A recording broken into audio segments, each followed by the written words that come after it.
청춘이 있었다. 4월은 혁명의 달이요 5월은 빛빛의 양재.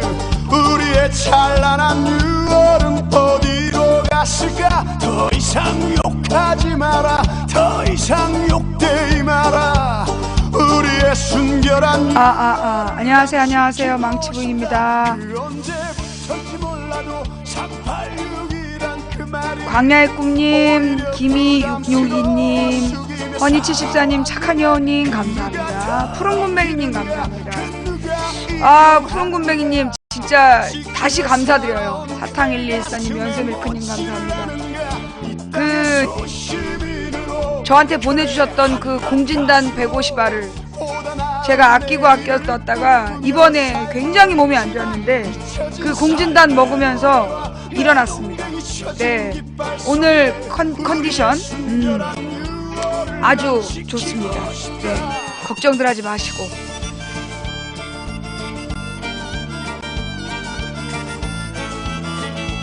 어서오세요, 어서오세요. 망치부인입니다. 연세밀크님 감사합니다.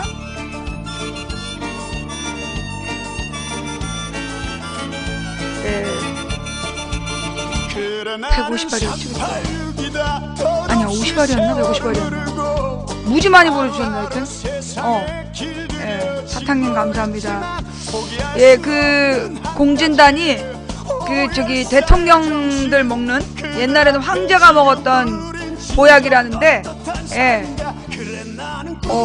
그게 지금 아나프리님 감사합니다. 50알을 보내주셨나보다. 그걸 내가 2알 먹고 잡혀 들어갔잖아. 2012년 겨울에 그거 먹고 대선 운동 열심히 하라고 보내줬는데 2알 먹고 잡혀 들어가가지고 그 공진단을 내나 이렇게 김치냉장고에 보관을 했다가 이제 몸이 안 좋을 때, 예, 몸이 안 좋을 때 이렇게 먹고 있거든요. 근데 이번에 제가 진짜 몸이 안 좋았는데 공진단을 내리 7알을 먹었어요. 그랬더니만 진짜 이렇게 몸이 편안해지고 좋아지고, 예. 정말 감사드립니다.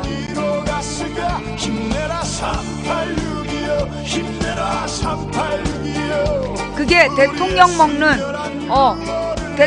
먹는 약이래. 그래서 내가 그걸 아예 하루에 2알씩 아침 저녁으로 2알씩 3번 먹고. 좋은 하루님 감사합니다. 오늘 아침까지 하나 먹었더니 아주 좋아지고 있어요. 백신강님 감사합니다.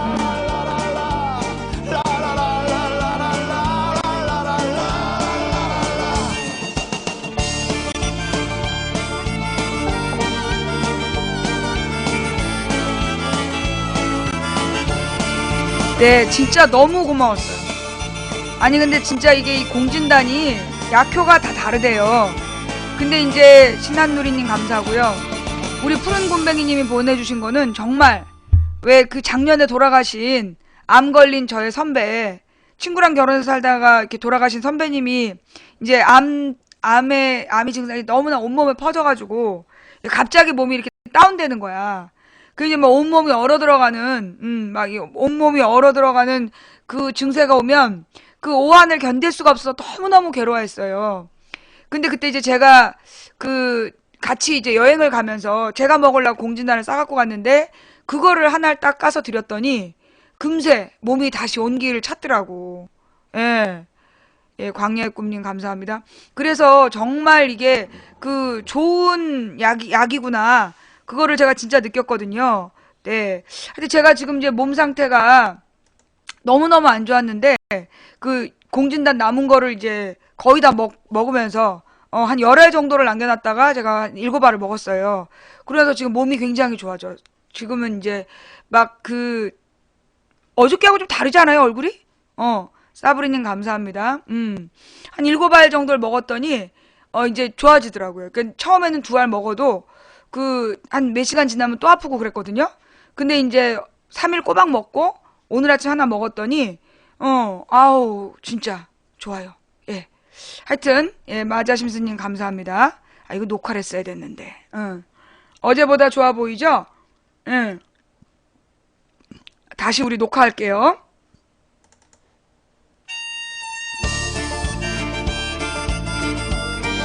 안녕하세요, 안녕하세요. 도봉구 창동 사는 불량주부 망치 부인이 운영하고 있는 생방송 시사 수다방에 오신 것을 환영합니다.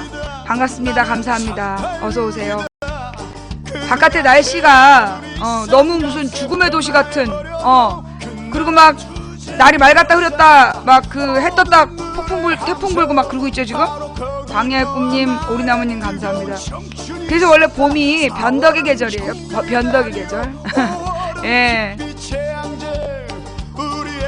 오리나무님 감사합니다. 예. 제가 이제 이 녹화하기 전에 잠깐 말씀을 드렸는데 우리 시청자분이 보내주신 공진단을 제가 열심히 먹고 몸이 나았습니다. 광야의 꿈님 감사합니다. 뭐라 그럴까, 이 몸이, 기력이 완전히 떨어졌었던 것 같아. 기력이 완전히 떨어져가지고 숨 쉬는 게 안 되더라고요. 숨 쉬는 게 안 되면서 너무너무 안 좋았는데 지금 이제 월화수 3일 동안 공진단을 먹고 오늘 아침까지 먹었더니 지금 아주 상태가 호전됐습니다. 그러니까 그 진짜 기력이 완전히 떨어져서 그러니까 이렇게 피부 발진 같은 것도 막 생기더라고요. 이거 또 대상포진 걸리는 거 아니야 막 걱정했는데 어머 진짜 좋은 약인 것 같아. 어디서 샀는지 나한테 묻지 마. 나는 어디서 샀는지 몰라. 한약에서 한방병원에서 파는 건데요. 그게 원래 이제 대통령들 옛날에 황제가 먹었다 그러고 지금은 이제 무슨 이제 대통령들이 먹는다. 그래서 이제 무슨 큰 선거 있을 때 대통령 후보들도 먹는 약이야. 근데 이 공진단이가 내 증세에 그게 딱 맞았던 거야. 이게 그러니까 기가 딸려가지고 기력이 완전히 소진돼가지고 오는 병이었던 것 같아요. 근데 이제 이 기력이 좀 회복이 됐어. 근데 이럴 때 무리하면 완전히 망가지는 것 같아. 맞아요. 제가 2009년인가에 누가 산삼을 줬어. 정말 산삼을 직접 캐가지고 갖다 줘서 내가 그거를 먹고 힘든 줄 모르고 한 6개월 동안 완전히 미친듯이 2010년이었던 것 같아. 2010년 1월인가 그 산삼을 먹고 2010년을 이제 내리 달린 거야. 그리고 나서 2010년에 몸이 완전히 망가졌어요. 이게 막 몸 상태가 좋아졌다 그래갖고 무리하면 안 돼. 내가 그때 배웠어. 100번 도전하려면 많이 먹어야 된다고요? 나는 밥만 많이 먹어도 돼. 내가 사실 이렇게 기력이 딸린 게 요즘에 다이어트 한다고 너무 조금 먹어서 그래. 내가 요즘 밥 한 공기밖에 안 먹잖아. 김구리 양님 감사합니다. 왜들 웃지?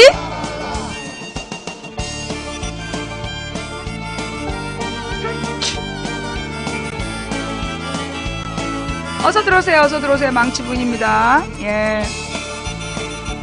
오늘 밥 많이 안 먹었거든요? 밥 한 공기밖에 안 먹었거든? 족구라 커져라님 감사하고요. 예. 국그릇 크기 어쩔 거야. 내 국그릇이 뭐 어때서? 우동 그릇에 먹으면 원래 국밥은 우동 그릇에 먹는 거야!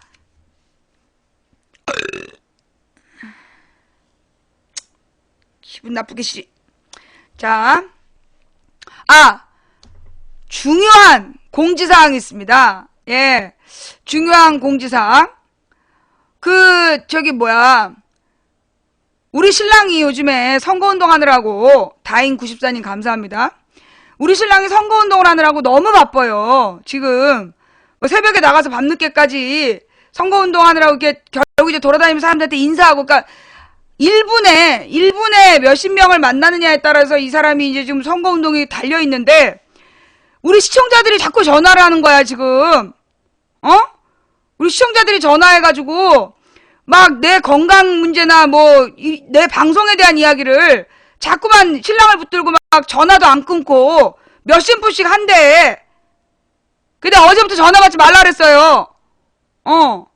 누구야 진짜? 어?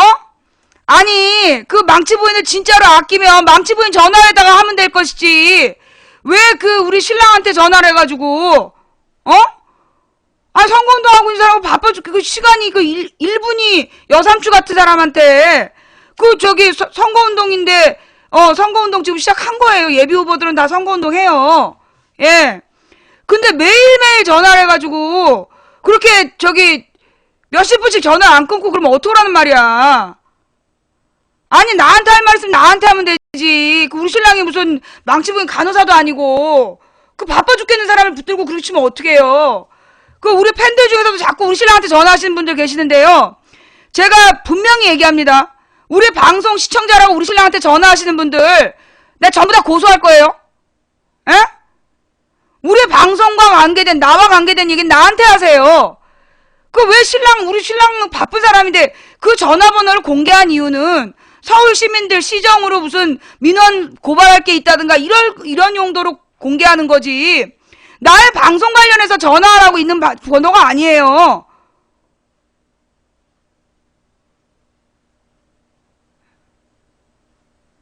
아니 그 매일매일 그렇게 전화해가지고 그 끊지도 않고 그러시면 어떡해요. 내가 분명히 얘기합니다. 그러면서 뭐 몇 년 동안 우리 방송을 봤다는 거야. 아니 우리 방송을 몇 년 보셨으면 내가 내 방송 문제로 우신랑한테 전화하는 거 싫어한다는 거 모르세요? 제가 몇 번 얘기했죠. 그죠? 아니 우리 방송을 7년을 봤다고 그러시면서 자꾸 전화하신다는데 제가 그동안 얼마나 많이 말씀드렸어요. 나의 방송 문제로 우리 남편한테 전화하지 마라. 전화하면 고소한다. 그 몇 번을 얘기했습니까?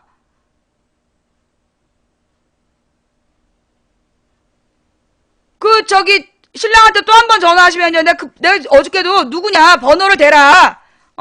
그 번호 대라고 내가 직접 전화하겠다고 막 난리 피웠는데 끝까지 안 내놓고 내가 우리 신랑 어저께 헤드락 걸고 번호를 달란 말이야 누구야. 그래도 끝까지 안 된다고. 내가 전화해가지고 난동 피울까봐 번호를 안 주더라고.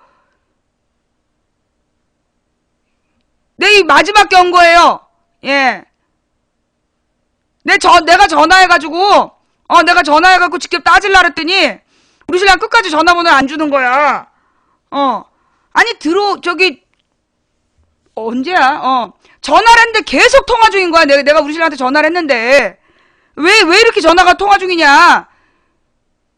그리고 아니 한 번은 저녁 먹어야 되는데 밥을 딱 떠났는데 전화가 온 거예요. 전화 안 끊어갖고 밥이고 국이고 다 식었어. 아이 우리 신랑이 그렇게 전화 끊는 걸 못해. 예. 우리 신랑이 그 매몰차게 전화 끊고 이런 걸 잘 못해가지고. 그리고 우리 신랑이 무슨 생각이 있냐면 옛날에 나 힘들 때, 나 구속됐을 때 우리 시청자들이 막 그 편지 보내주고 지지해주고 이런 것 때문에 우리 시청자라고 그러면 우리 신랑이 이제 끊지를 못하는 거야. 매몰차게. 내가 그 얘기 한 다음에 이 전화가 시작된 것 같아. 근데 내가 분명히 얘기하는데요. 우리 신랑한테 또 내 방송 시청자라고 하면서 전화해가지고 그 얘기하시는 분, 나 앞으로 고소할 거예요. 예? 나한테 할 얘기 있어. 우리 방송국 전화번호로 하면 될 거 아니야. 방송국으로 문자를 남기면 되는 거고. 예. 내가 분명히 얘기했어요. 짜증나게 싫이. 나는 정말 우리 남편한테 내 방송으로 전화하는 거 누가 전화해도 나는 용납 안 하는 사람이야. 누가 전화해도 내 방송 관련해서 나한테 직접 해야지. 왜 내 남편한테 그렇게 전화를 해가지고 사람 시간을 뺏느냔 말이야. 그 사람이 공직에 있는 사람이고 자기가 맡은 시의원과 시정이 있고 그 자기가 맡아야 될 그 대국민 서비스 하느라고 있는 전화인데 그 전화에다가 왜 내 얘기를 하냔 말이에요. 물론 나를 이제 나를 걱정하고 나를 지지한다 뭐 이런 뜻으로 전화했다는데 그만하세요. 예? 예.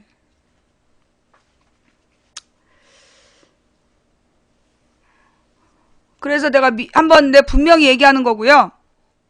미안해요. 너무나 화를 내서. 아니, 내가 웬만하면 참으려고 했는데 이게 며칠 동안 연속적으로 지금 그러고 있다는 거야. 그러면 안 되는 거죠, 상식적으로. 예, 눈팅글러머님, 앤드레이님, 감사합니다. 아니, 나의 방송 전화가 있는데 왜 그 바쁜 사람한테 그러냔 말이야. 아, 우리 신랑이 원래 아침 9시부터 저녁 6시까지 만나는 사람이 수백 명이에요. 수백 가지 민원을 처리해야 되는 사람이야. 이 사람은 그 밤늦게 대학원도 다녀야 되고 밤늦게 시간을 낼 수 없으니까. 그리고 술 먹고 이러는 사람 아니야. 누구랑 밥 먹고 술 먹고 그러면 한 사람한테 시간 너무 많이 줘야 되니까 분 단위로 쪼개서 한 시간에도 몇 건의 민원을 처리하는 사람인데 그런 사람을 붙들고서는 그렇게 계속 얘기를 하면 어떠냔 말이에요. 예. 그 몇 명 있어요. 내가 지금 알고 있는 몇 명 있는데 내가 분명히 얘기합니다. 우리 신랑한테 또 전화하시면 저 정말 그 번호 내가 달라고 그래갖고 고소할 거예요. 나한테 하세요, 나한테. 물론 이제 외롭기도 하고 그래서 그런지 모르겠는데 제발 그런 짓 하지 마시고 그거는 우리를 위한 게 아니에요. 그 망치 부인을 위한 행동이 아니니까 그런 행동은 좀 조심해 주시기 바랍니다. 네. 이시스님 감사하고요. 사탕님 감사합니다.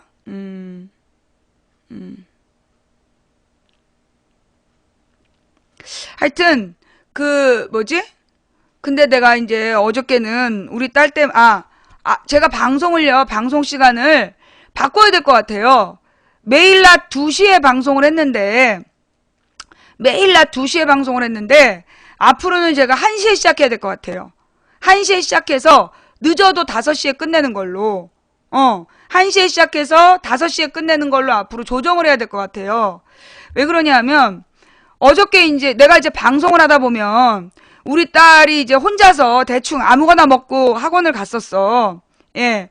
근데 얘가 그러다 보니까 나타난 문제점이 뭐냐면 너무 부실하게 먹었던 거야. 근데 어저께 이제 제가 4시 반에 방송을 끝내고 우리 딸 저녁을 챙겨서 먹였거든요. 저녁을 챙겨서 먹여서 보냈더니 세상에 얘가 학원에 가가지고 공부를 3시간 동안 쉬지도 않고 했다는 거야. 선생님 쉬라 그러는데도 공부가 너무너무 잘 되더래.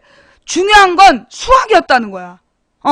수학 공부를 하는데도 3시간 동안 너무너무 공부가 잘 됐다는 거야. 근데 얘가 하는 말이 뭐냐면 엄마가 밥을 챙겨주니까 너무 좋았다고. 생방송이에요. 엄마가 밥을 챙겨줘서 자기가 든든히 먹고 가니까 공부가 너무나 쉬웠다고 그러는 거야. 그 얘기를 들으니까 너무너무 마음이 아팠어요. 제가 그동안에 우리 딸을 이제 학교에서 오면 학교에서 별일 없었나 이제 혹시라도 누구한테 맞았나 싶어갖고 이제 온몸을 감시하는 거 빼놓고는 그리고 애 기분만 살피고 그리고 이제 밥은 워낙 내가 잘 못하니까 자기가 알아서 챙겨 먹고 가고 이랬었단 말이야. 근데 이제 얘가 밥 챙겨 먹는 것도 귀찮고 숙제하다 보면 이제 밥대를 자꾸 넘겼던 거야. 그리고 먹었다 그러고 자꾸만 그러면서 이제 갔는데 내가 이제 어저께는 내 보는 앞에서 먹여서 보냈더니 자기가 공부가 너무 재밌었다고. 네. 그런 얘기를 하더라고요. 예. 어제 저녁 별거 아니었어요. 김밥에다가 김밥과 라볶이를 시켜줬지. 내가 했겠어?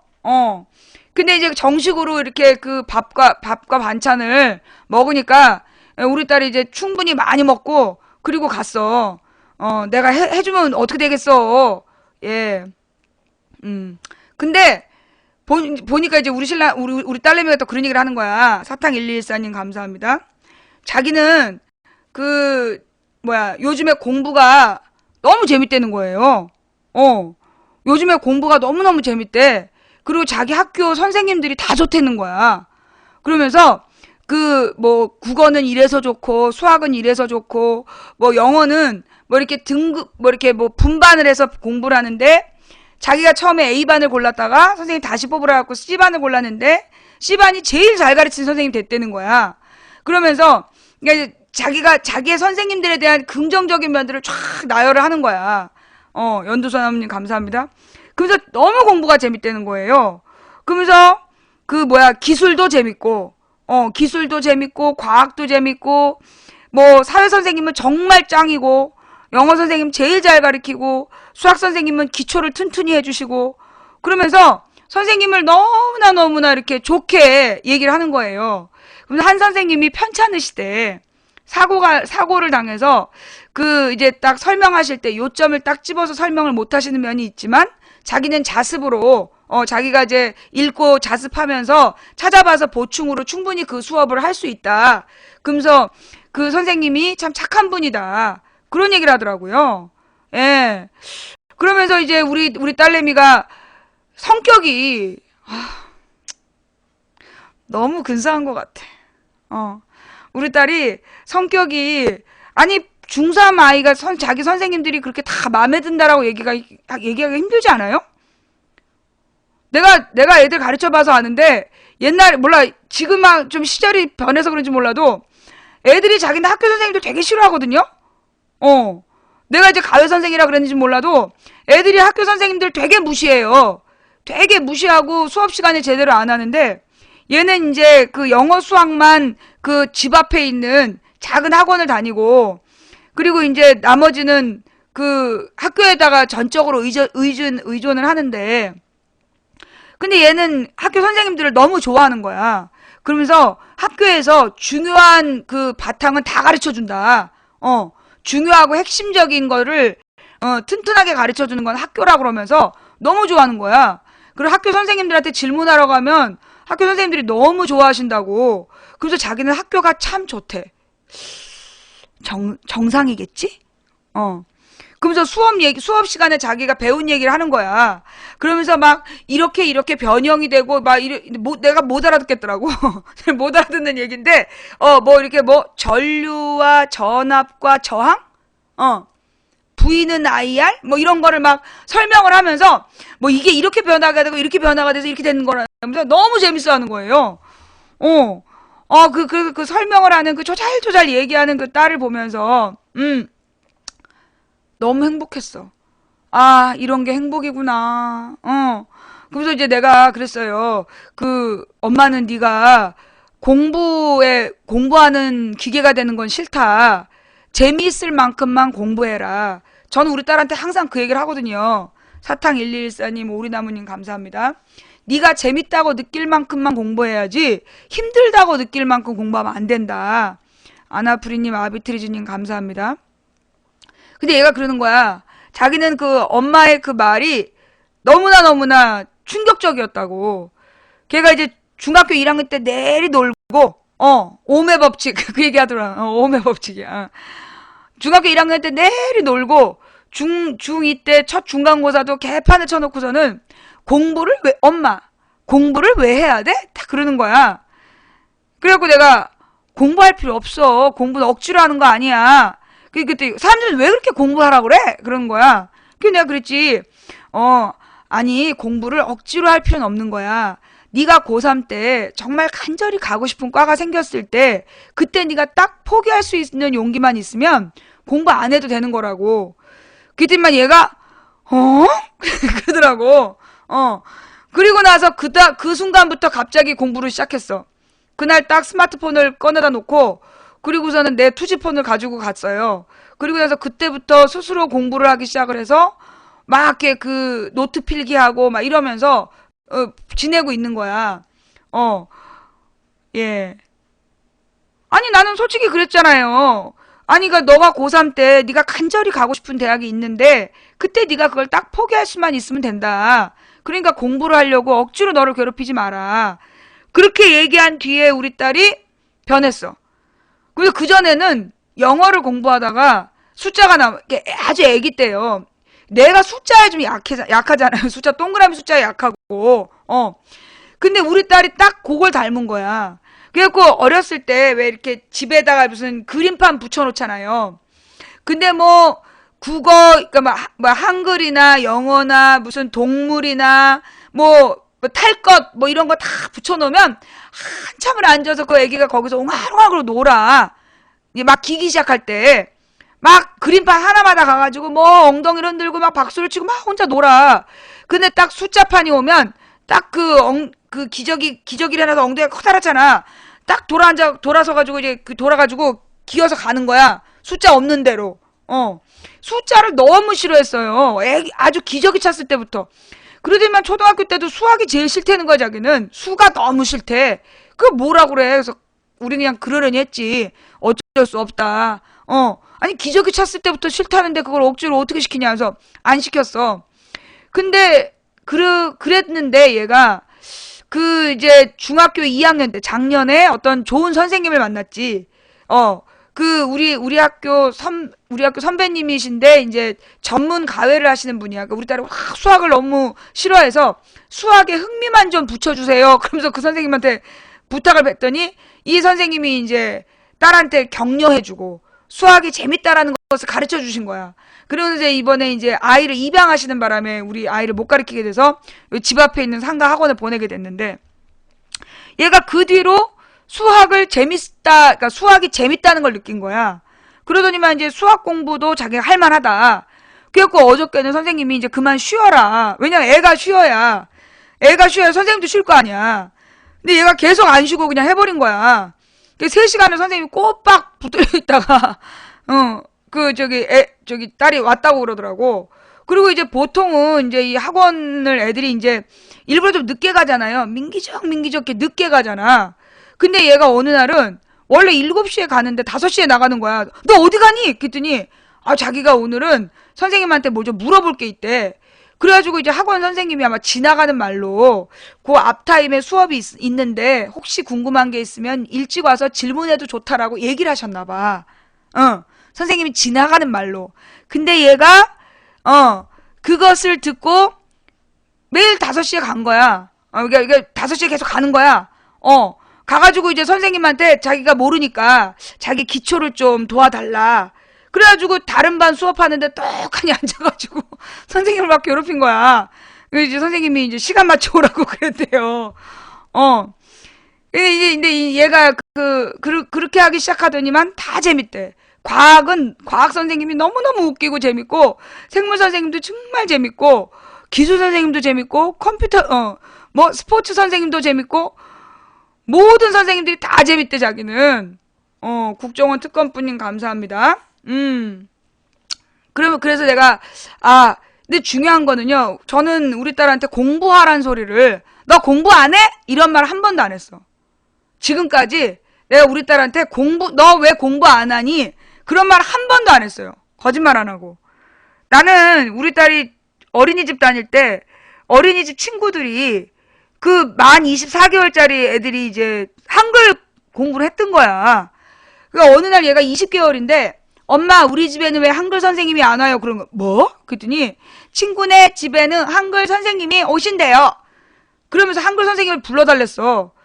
그런데 그걸 갖다, 아직은 나이가 안 된다. 그러면서, 한참을 미뤘다가 한글 선생님을 불러달라 해서 불러줬더니, 얼마나 또 좋아했는지, 그러면서 이제 우리 딸이 그러니까는 자기가 하고 싶을 때까지 나는 강요하지 않고, 기다리고, 그리고 이제 원하지 않으면 나는 절대 뭘 시켜주지 않았어.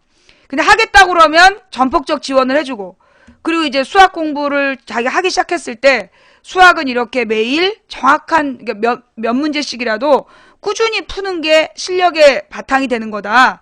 그 얘기를 해줬더니 그 얘기를 왜 미리 안 해줬니? 그래서 아니 네가 옛날엔 수학 공부를 하고 싶지 않다 그랬잖아. 그래서 안 가르쳐줬지. 근데 지금은 네가 수학을 공부하겠다 그러니까 공부하는 법을 가르쳐주는 거지. 그랬더니 엄마 치사해 막 이러면서 자기가 그렇게 힘들어할 때 수학이 싫어서 힘들어할 때 그런 얘기 좀 해주지 그랬냐고. 아마 그땐 네가 해줬어도 그 말의 의미와 가치를 몰랐을 거다. 네가 하려는 마음이 생겼기 때문에 모든 게 바뀐 거다. 그런 얘기를 해줬더니 이제 좋다고 요즘에 이제 살고 있어요. 그래서 앞으로는 내가 이제 방송을 낮 1시에 시작해서 5시 전에 끝내는 걸로, 4시 반에서 5시에 끝내는 걸로 그렇게 해야 될 것 같아요. 공부는 진짜 절대로 잔소리하면 안 되고, 다만 우리가 딸한테 강요는 아니고 요구한 거는 책 읽는 거야. 항상 책을 읽을 수 있도록 해주고, 가장 좋은 선물은 책이다.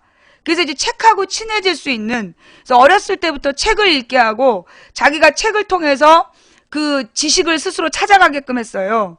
그랬더니만 그게 바탕이 되어 있으니까 공부하는 모든 과목이 다 재밌는 거야. 말귀를 알아들으니까. 자기가 교과서만 읽어봐도 뭐가 중요한지 알고, 선생님이, 그리고 굉장히 애가 글을 빨리 읽어. 어렸을 때부터 굉장히 빨리빨리 독서를 많이 해놓으니까 글을 굉장히 빨리 읽어요. 그게 뭐에 좋냐? 프린트를 학교에서 딱 받으면 쑥 보는 거야. 그래서 내용을 완전히 파악하고 수업을 들으니까 그게 또 수업에 도움이 되는 거죠. 이제 애기 어렸을 때, 지금 혹시 임신하시고, 임신해가지고 이제 애기 태교하는 분들 계시잖아요? 예, 예. 그 태교하시는 분들이 알아둬야 될 건 뭐냐면, 우리 딸을 뱃속에 있을 때 동화책을 200권을 읽었어요.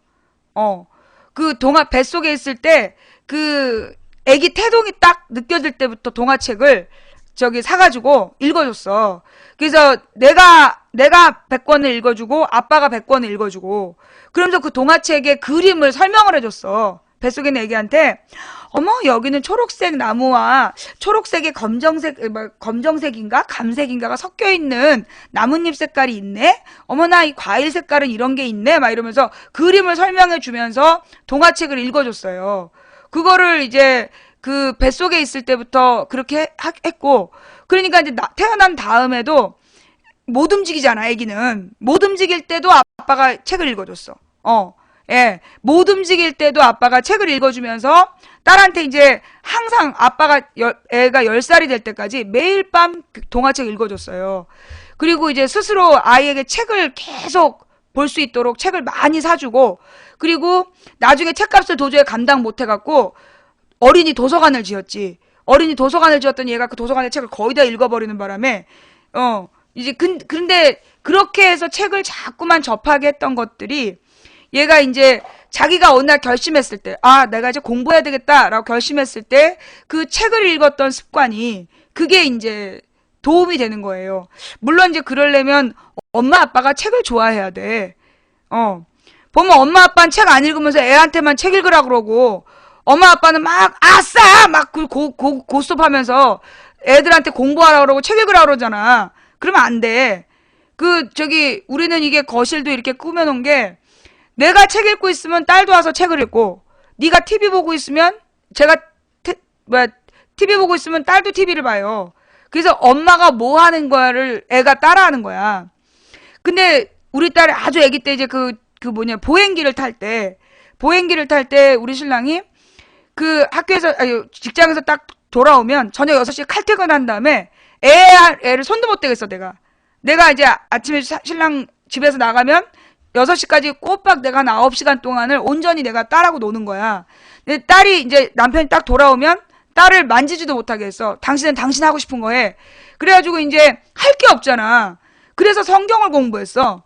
그리고 이제 주석책도 펴놓고, 영어 성경도 펴놓고, 그리고 이제 한글 성경에다가 개역개정판 펴놓고, 현대어 성경, 현대인 성경 여러 개를 펴놓고서는 그때는 이제 인터넷으로 한꺼번에 동시 검색이 안 되고 이럴 때니까. 그걸 내가 이제 쭉 혼자 이제 공부를 한 거야, 그렇게. 지 보는 앞에, 그러니까 자기는 아빠한테 등에 엎혀갖고 아빠랑 젖병 닦고 아빠가 노래 부르면서 이제 젖병을 닦고 집을 청소하고 밥을 하고 막 이럴 때 나는 이제 그렇게 공부를 했단 말이야. 근데 얘를 아빠가 이제 보행기에 딱 태워놓자마자 뭐 했느냐. 정말 신기하게도 자기 책장에 가가지고 애기들 보는 사전을 사다 놨었거든. 동물, 식물, 탈 것 이런 거 있잖아요. 두꺼운 애기들 사전. 그거를 보행기 앞에 이렇게 상이 있어. 이렇게 애들이 이유식 먹고 그럴 때 쓰라고. 거기에다가 그 사전을 3개인가를 쫙 펴놓은 거야. 사전을 3개를 딱 펴놓는 거야. 동물 사전, 식물 사전, 이렇게 어린이 애기 사전 3개를 딱 펴놓고 그리고 노는 거야. 그러니까 이게 엄마 하는 걸 애가 따라서 하는 거예요. 뭔지는 몰라도 엄마가 그렇게 여러 개의 책을 펴놓고 있으니까 자기도 그 책을 펴놓고, 그러니까 그게 8개월 때야. 8개월, 9개월 때 그렇게 자기가 그거 책을 펴놓고서는 놀았어요. 그래서 책을 가장 가까운 장난감으로 느꼈던 거지.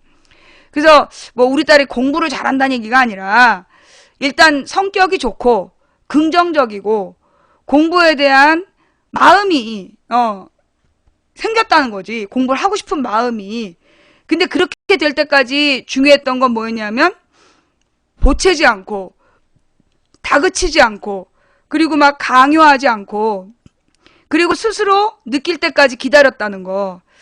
그랬더니만 이제 우리 딸이 너무나 이쁘게 크고 있다. 그래서 염장, 지금까지는 예 염장질이었어요. 예. 팟빵 김용민의 조간 브리핑에 특별 사은 업로드. 그 판소리 부분만 따로 올라왔군요. 네, 그래요. 이 제목에 박양의 규제 역파 생쇼에 대하여 해놨더니, 박양이 뭐냐 이러면서 지금 막, 시비 건 사람 있나봐요? 예. 박양의 규제 역파 생쇼 그랬더니, 어떻게 박양이란 말 하냐, 뭐 이런 얘기를 하는데, 그럼 박옹으로 바꿔줄까? 나이를 생각해서, 아니, 결혼 안 한 처녀한테 양자 붙이는 게 예의 아니야? 결혼 안 한 처녀한테는 양자를 붙이는 거야, 원래. 근데 이제 나이가 있으니까, 양자는 좀 심하다? 그러면 60 넘었으니까 옹자를 붙이든가. 박옹? 박옹으로, 그럼 박옹으로 바꿔줘, 지금? 박양을 박옹으로 바꿔? 원하는 대로 해줄 수 있고. 아니, 왜 지랄 들이실까? 미국에서는 박씨 그런다며. 박씨로 바꿔줄까, 박씨? 일본에서는 박씨. 미국에서는 미스박. 미스박으로 바꿔, 그럼? 미스박. 자, 골라. 박양, 박옹, 박씨, 미스박 중에서 골라봐. 프랑스에서는 박마담이라고 부르더라. 마담박. 골라봐. 박양, 박옹, 박씨, 그 다음에 미스박, 박마담. 뭘로 할까? 어따 대고. 예. 하여튼, 규제역파 생쇼를 이제 잠시 후에 생방송을 한다는 거 아니에요? 예. 지금 이제 잠시 후에 규제혁파 생쇼를 이걸 갖다가 이제 4시간을 생방송을 하겠다는 거야. 전문가들이 보고 내일 비판 분석을 낼 테니까 우리는 시간 낭비할 필요 없잖아?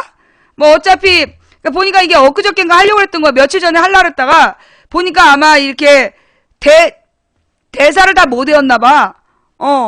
지난번에 취임 1년 만에 기자회견 했는데 그거 알지?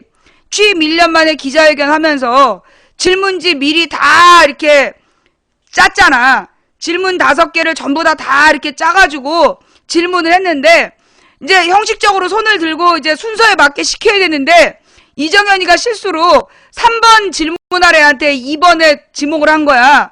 근데 이제 3번 언론사가 2번 질문했다니까? 2번 언론사 질문을 했다니까? 짠 대로 하다 보니까 그 꼬라지가 벌어졌어. 이게 원래 그러니까 언론사별로 3번 언론사 질문, 2번 언론사 질문 따로따로 있는데 3번 언론사 기자한테 2번째로 질문을 시켰더니 걔가 일어나고 2번째 질문 남의 언론사 질문 읽었다니까? 그렇게 기자회견을 하더니 또 오늘은 4시간짜리 무슨 쇼를 할지. 예. 94학번 노총각님 감사합니다. 마음 같아서는 나도 같이 보고 싶은데 같이 볼 시간이 없어. 이제 전문가들이 보고 문제점을 지적하는 보도가 나올 거니까 우리는 여러분 있잖아요. 한겨레 신문 기사인데 한겨레 신문 기사 그게 뭐였더라? 제목이 규제 완화. 규제 완화에 대해서 역기능. 규제 완화의 역기능 문제가 나온 기사 있거든요. 한겨레 그걸 뭐라 그러니? 한겨레 메인에 있었던 거. 그 내용 좀 링크해 주세요. 예. 그걸 좀 링크해 주시면 네. 자, 그 내용 같이 한번 볼게요. 자, 한겨레 신문에 나와 있는 규제역파에 대한 문제점. 무조건 규제는 나쁜 거다. 무조건 규제는 나쁜 거다라고 나와 있는 그게 지금 이제 박근혜가요. 이제 1시 20분부터 했어요. 얼마 안 됐어. 박근혜가 지금 오늘 이제 규제 혁파에 대한 생방송을 하는데, 그게 이제 사실 대형 이벤트야. 이제까지 박근혜의 특징이 뭐냐면, 프롬프터에 쓴 글만 읽었잖아. 그것도 가끔 잘못 읽고. 프롬프터에 써준 거 아니면 못 읽어. 그래서 프롬프터가 없으면 노트북을 딱 펴놓고 종이로 써놓은 거 읽었잖아. 울트라 변태님 감사합니다. 그 이제 박근혜가 이제까지 보면, 박근혜가 이제까지 그 프롬프터에 나와 있는 대로 읽거나, 그 프롬프터에 나와 있는 걸, 프롬프터에 있는 거, 프롬프터가 없는 곳에서는 노트북을 딱 가려놓고 종이에다 써온 거, 종이에 써온 거를 갖다가 계속 읽었잖아.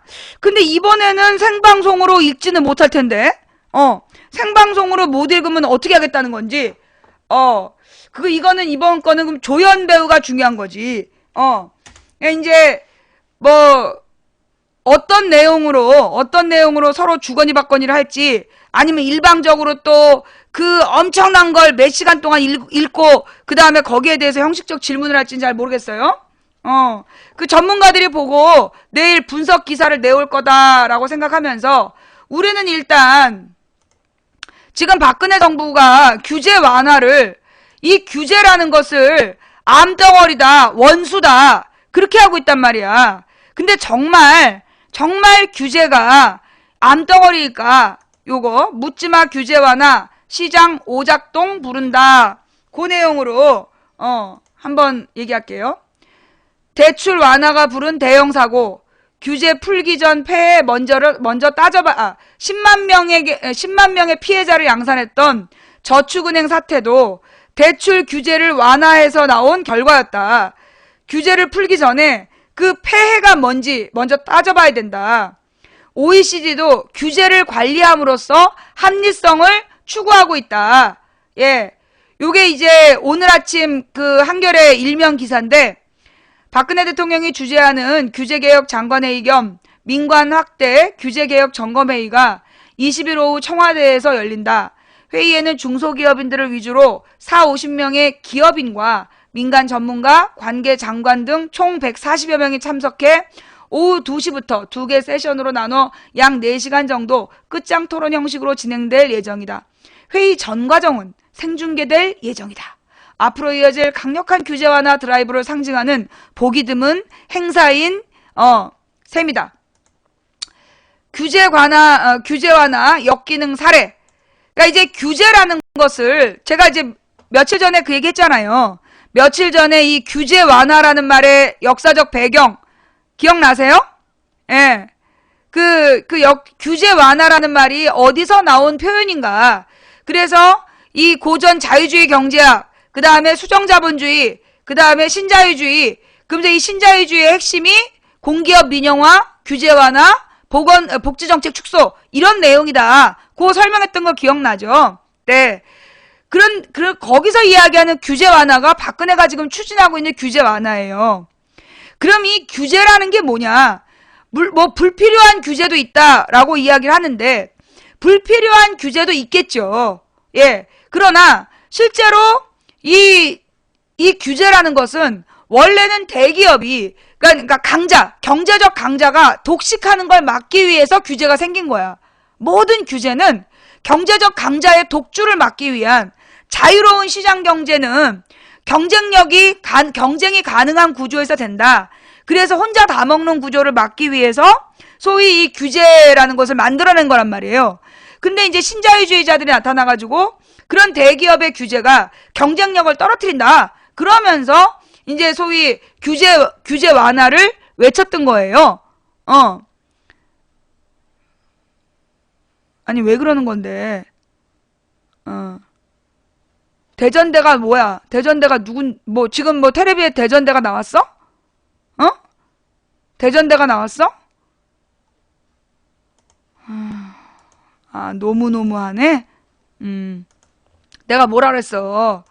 그 쓸데없는 애들한테 신경 쓰지 말라 그랬지. 나만 바라봐. 나만 바라봐.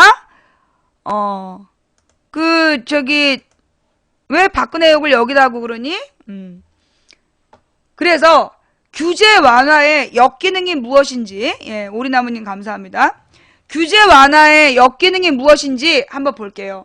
규제 완화 역기능 사례. 이 저축은행 사태 배경이 뭐였냐면 2005년도에 88클럽 대출 제한을 폐지했어요. 즉 자기 자본 비율이 8% 이상인 회사, 고정이하 여신 비율이 8% 이하인, 빚은 적고 자기 자본이 풍성한, 그러니까 8% 이상 튼튼한 기업에게만 대출을 해줘야 된다라는 대출 제한이 있었는데 그걸 2005년에 막 로비를 해가지고 이걸 제한을 완화했어. 물에 뜬 곰님, 광해의 꿈님 감사합니다. 그랬더니만 이게 대규모 개발 프로젝트, 개발사업 프로젝트, 그러니까 대규모 개발사업, 프로젝트 파이낸싱이라는 거 있잖아. PF. 응? 프로젝트 파이낸싱이라는 것이 막 만들어졌어. 그러다 2008년에 글로벌 금융위기가 닥치고 부동산 시장이 냉각되니까 2011년 부산저축은행을 시작으로 해서 28개 저축은행이 연쇄 도산된 사건. 이로 인해서 10만여 명의 투자 손실이 발생했다. 이게 어디에서 시작한 거다? 88클럽에 대한 대출 제한 폐지. 처음에 이걸 폐지할 때는 설마 저 말도 안 되는 프로젝트 파이낸싱, 상식 이하의 프로젝트 파이낸싱이 있을 거라고 생각도 못하고 상식선에서 대출이 될 거라고 이걸 풀어준 거야, 노무현이. 그랬더니 고삐 풀린 이 부동산 투기업자들이 그러니까 이 건설 자본들이 완전히 괴물로 돌변해가지고 프로젝트 파이낸싱을 마구마구 만들고 그로 인해서 10만여 명의 피해자를 낳았던 거예요. 광야의 꿈님, 아미산 한울님 감사하고요. 그 다음에 우리가 유명하게 알고 있는 신용불량자는 어떻게 만들어진 거냐. 99년에 신용카드의 현금 서비스 한도 규제를 폐지하자. 지금 서민들의 삶이 힘드니까 신용카드의 현금 서비스 한도를 폐지하자고 막 그럴싸한 설득을 해요. 그래서 그걸 폐지해줬어. 그리고 2001년에는 신용카드 길거리 모집 제한을 폐지해야 된다고, 이것도 규제라고 막 김대중 정부를 압박을 한 거야. 그래서 폐지해줬네. 그랬더니만 카드 돌려막기. 그래서 연체율 및 연체 금액 증가로 카드 회사가 부실해지면서 2003년에 신용불량자 320만 명이 양산됐던 거다. 이게 바로 뭐라고요? 규제라는 건 결국 88클럽이라는 대출 제한 있었어야 됐다는 거죠. 신용카드 현금 서비스 한도도 있었어야 됐고 신용카드 길거리 모집도 제한됐어야 됐던 거야. 근데 이런 것들이 바로 규제였던 거예요. 그런데 그 규제를 완화하라고 막 이 재벌 언론들이 꼬시는 거야. 재벌 언론이 막 김대중 노무현 정부를 압박하면서 이게 아주 무능한 작태다. 시장을 교란시킨다는 둥, 시장의 순기능을 불신한다는 둥, 그러면서 막 규제를 완화하라고 압박을 가했어. 그래서 규제를 풀어주자마자 결국 저 규제라는 건요, 재벌이라는 괴물의 이 족쇄랑 같은 거야. 규제는 재벌이라는 몬스터의 족쇄랑 같은 건데 족쇄를 풀어주면 결국 그 몬스터가 점점 커져서 모든 선량한 양민들을 먹어버리는 거죠. 이게 규제를 한번 완화해 놓으면 그 피해가 나타나는 데는 5, 6년이 걸려요. 그 피해가 눈에 잡히는 데는 5, 6년이 걸리는 거야. 그러면 박근혜가 이명박이 규제 풀고 그게 이제 박근혜 정부에 닥치는 거고, 박근혜가 규제 풀면 그 다음 정권에 닥치는 거야. 그러니까 이제 사실 그쵸, 법이라는 것도 규제의 한 가지인 거죠. 근데 지금 박근혜는 이런 이 규제라는 것은 암덩어리고 원수다. 쳐부셔야 될 원수이고 암덩어리라고 얘기하고 있잖아.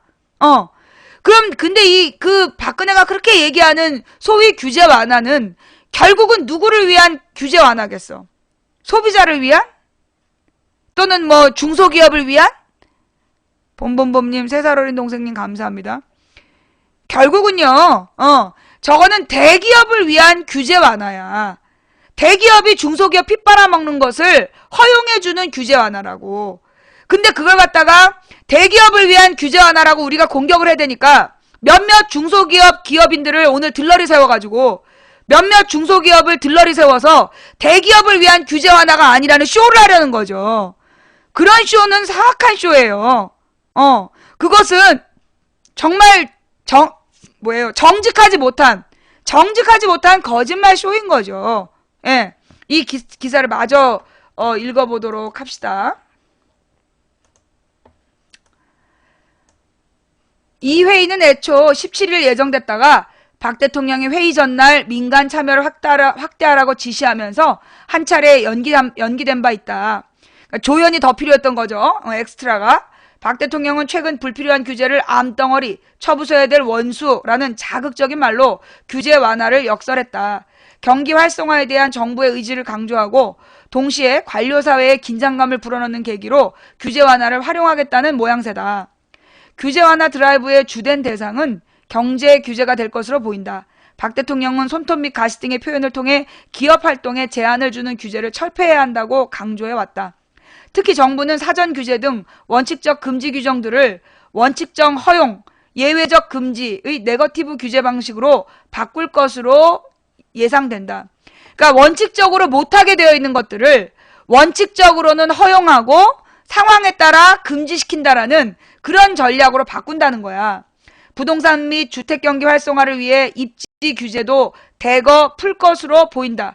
그래서 지난번에 그린벨트 해제하겠다는 얘기가 나온 거야. 이런 규제 완화 흐름은 정부가 지난 12일에 발표한 지역 경제 활성화 대책 등에서 그린벨트 해제 지역, 농지, 산지 규제 완화 등으로 이제 형태로 나타난 바 있다. 과연 지금 그린벨트를 해제한다고 해서 경제가 살아날까요? 지금 그린벨트 해제한다 그래서 경제가 살아날까요? 또 농지에 대한 규제, 이 농지에 대한 규제의 목적은 뭐냐면 농사 짓지 않은 자들이 농지를 가지고 땅 투기하지 못하도록 있는 그런 규제들이야. 그런데 그런 걸 완화하겠다라고 발표했단 말이죠. 불합리한 규제를 개혁하는 것은 필요하지만 규제 자체를 금기시하고 숫자 줄이기식으로, 즉 규제 숫자를 줄이기식으로 접근할 때 오히려 역효과를 낳을 수 있다고 전문가들은 말한다. 시장 경제라는 것 자체가 촘촘한 규제에 의해 비로소 유지되는 제도인데다가 최소한의 공공성을 담보하는 장치인 경우가 많기 때문이다. 전기, 수도, 도로 등 공공 서비스를 시장에 아예 개방하지 않은 것은 공공성을 유지하기 위한 가장 강력한 경제 규제의 한 예이다. 근데 지금 이제 이명박 박근혜 정부는 이런 전기, 수도, 도로 이런 것도 다 규제를 민간에게 팔아 넘기려는 게 목적이잖아. 사회공공연구소의 송윤아 연구위원은 신자유주의, 즉 시장 만능주의의 공공성에 대한 공격은 항상 규제 완화로부터 시작됐다며 정치적 목적 탓에 경기 활성화가 필요한 정부가 지금 뭐냐, 이슈가 필요했던 이유가 뭐냐 하면 지금 박근혜 정부가 1년이 됐는데 해놓은 게 뭐냐. 그러니까 한마디로 이제 박근혜를 지지했던 사람들이 박근혜를 뽑아주면 박정희 때 먹고 살만해진 것처럼 확 먹고 살만해질 줄 아는 거야. 근데 아무런 경제적인 도움이 안 되고 도리어 더 악화되고 있어요. 그러니까는 노무현 때는 뭐 서로 말로는 죽겠다 했지만 그래도 그 당시에는 골목 상권이라는 게 살아있었어. 근데 이명박 때 어떻게 됐어요? 그 골목 상권이 싹 죽었잖아. 기억나죠? 여러분 노무현 때는요 정말 길거리마다 술집 되게 많았어. 기억나지? 노무현 때는 길거리마다 술집들도 많고 음식점들도 되게 발달해가지고 그때는 저녁 때 정말 그 들썩들썩하는 그런 분위기가 있었잖아요. 그죠? 그런데도 서민들은 저기 먹고 살 게 없다고 막 불만이 있었잖아 우리가. 그런데 이명박 된 다음에 어떻게 됐어? 골목이 몽땅 죽었잖아. 골목 상권이 다 죽어버린 거 아니야. 골목 상권이 완전히 죽어버리고 공실률 늘어나고 그러면서 영세 자영업자들 완전히 도산하는 분위기로 완전 떼죽음 당한 거 아니야. 그리고 난 다음에 박근혜가 돼서 뭔가 잘 될 줄 알았는데 요즘에 시장 가봐요. 시장에서 다 죽으려고 그러잖아. 시장 사람들도 지금 먹고 살 수가 없으니까 거의 이제는 공포야. 지금 시장 사람들이 느끼는 것은 불만이 아니야. 공포야. 이대로 죽는 거 아닌가. 노무현 때 우리나라가 경제가 제일 그나마 우리나라 이 서민들이 그나마 가장 살만했었어. 노무현 때가. 그러다가 이제 이 지경이 된 거지. 노무현 때 물론 노무현이 경제정책을 다 잘했다는 게 아니에요. 노무현 때 이 양극화 문제, 소위 중산층이 무너지면서 그 일부는 1% 부자들은 더 부자가 되고 서민들 그러니까 중산층이 서민으로 만들어졌어. 근데 이제 이 중산층과 서민이 그래도 그때는 기회라는 게 있었어요. 기회라는 게 있어서 그때는 뭔가 해보려는 사람들이 있었단 말이야. 그런데 노무현 때 어떻게 됐어? 이명박 정부 들어서서 아예 그 기회라는 것 자체가 박탈당하면서 말라 죽기 시작을 했단 말이야. 지금은 거의 시장이 좀비 같은 분위기야. 시장 분위기가 좀비 같은 분위기. 굉장한 공포에 휩싸여 있어. 이대로 재기하지 못할 것 같다라는 공포, 불안. 말귀를 못 알아들으면 어른들한테 물어봐요. 예. 근데 이제 그런 상황에서 박근혜가 대통령이 되면 뭔가 이렇게 박정희 때 경제가 막 활성화됐다고 알고 있는 그 착각 때문에 박근혜가 대통령이 되면 뭔가 경제가 막 활성화될 줄 알았어. 으쌰으쌰 뭐가 될 줄 알았어. 근데 지난 1년 동안 살아보니까 아무것도 달라진 게 없는 거야. 지금 14개월째잖아요. 14개월이 지났는데 아무것도 박근혜가 보여준 게 없어. 도리어 박근혜의 정책은 뭐였냐면 비더더 집사라. 비더더 집사라. 그 얘기밖에 한 게 없어. 근데 지금 비더더 집사도 집값이 계속 떨어질 텐데 그 서민들이 그 대출 부담을 어떻게 감당하라고. 비더더서 집사라는 얘기만 계속 하고 있단 말이야. 그래서 지금 박근혜가 지금 정치적인 위기인 거야. 그래서 정치적으로 너무나 무능하다는 욕을 많이 먹고 있기 때문에 이 정치적인 목적 탓에 경기 활성화가 필요한 정부가 결국 자본에 대한 규제 완화를 선물로 주고 그래서 기업들더러 너네가 경제를 한번 살려봐라 이렇게 얘기하는 거죠. 특히 정부가 규제 완화, 총량제, 자 여기서 중요한 얘기가 나와. 근데 내가 맨날 얘기했잖아. 지금 우리나라 경제가 어려운 이유. 우리나라 경제가 어려운 이유는 뭐 때문이라 그랬어요? 예, 우리나라 경제가 어려운 이유는 뭐 때문이라 그랬어? 노동임금, 노동자들에게 월급을 제대로 주지 않기 때문이라 했잖아. 노동자들한테 월급을 제대로 주지 않기 때문에 소비 능력을 상실해서 그 경제가 침체되는 거잖아. 그런데 지금 박근혜는 그 문제의 원인은 결국은 여러분 이제 또 다른 기사가 있어요. 한번 찾아보세요. 오바마와 아베의 고민이라는 기사가 있었어. 그게 뭐냐 하면 오바마하고 아베가 지금 추진하고 있는 핵심 공약이 뭐냐. 그게 기본급을 올리는 거야. 기본급을 올리는 거. 그래서 그러니까는 이제 미국 같은 경우에는 미국의 이제 오바마 같은 경우에는 그 이제 미국에는 블루 칼라하고 화이트 칼라가 굉장히 이 월급에 대한 규정이 되게 강하대요. 그리고 이제 미국의 기업가들이 어떤 꼼수를 줬냐 하면 거의 이 업무의 대부분 95%가 이 바닥 청소하는 사람인데 그러면 이 사람은 블루 칼라야. 그럼 돈을 많이 줘야 돼. 근데 그 사람한테 자기랑 같은 일을 하는 사람에 대해서 업무를 정리해라 서류 작성을 맡긴다는 거야. 그럼 이 사람의 근무 시간의 5%의 서류 작성을 하면 화이트 칼라로 구분을 해가지고 월급을 조금만 줘도 되는 거야. 미국의 기업이 그런 변칙을 쓰고 있대. 그래서 오바마가 알았어. 그래 한나라의 대통령 보고 박양 그러니까 박옹으로 불러줄게. 됐지? 그래 네가 원하는 게 이거지? 박옹. 박옹으로 바꿔줄게. 박옹의 규제 완화. 생쇼. 그래. 그 한나라의 대통령한테 박양이라 그래서 미안해. 박옹으로 바꿨어. 됐지? 그래요. 자. 박옹의 규제 역파 생쇼에 대해서 라고 바꿨어요. 예. 아니요. 그래서 좀 나아요? 박옹으로 할게요. 이것도 존칭이잖아요. 박옹. 그래서 뭐냐 이 오바마가 그래서 한 고민하고 있는 방식이 뭐냐면 기본 주급의 최저 단위를 주급의 최소금액 올리는 거야. 근데 미국은 이제 월급으로 안 주고 주급으로 준단 말이야. 근데 주급을 아예 2배로 올리는 거. 그걸 지금 그러니까 그 뭐 화이트 칼라든 블루 칼라든 구분하지 않고 주급을 2배로 올리는 임금 인상을 찾아왔어. 아비트리즈님. 저 기사 한번 봐요. 미국과 일본 정부가 임금 인상을 주도하고 격차를 축소하기 위해서 경기 회복의 승부수로 지금 오바마하고 아베가 걷고 있는 방법은 뭐다? 임금 인상 아니야.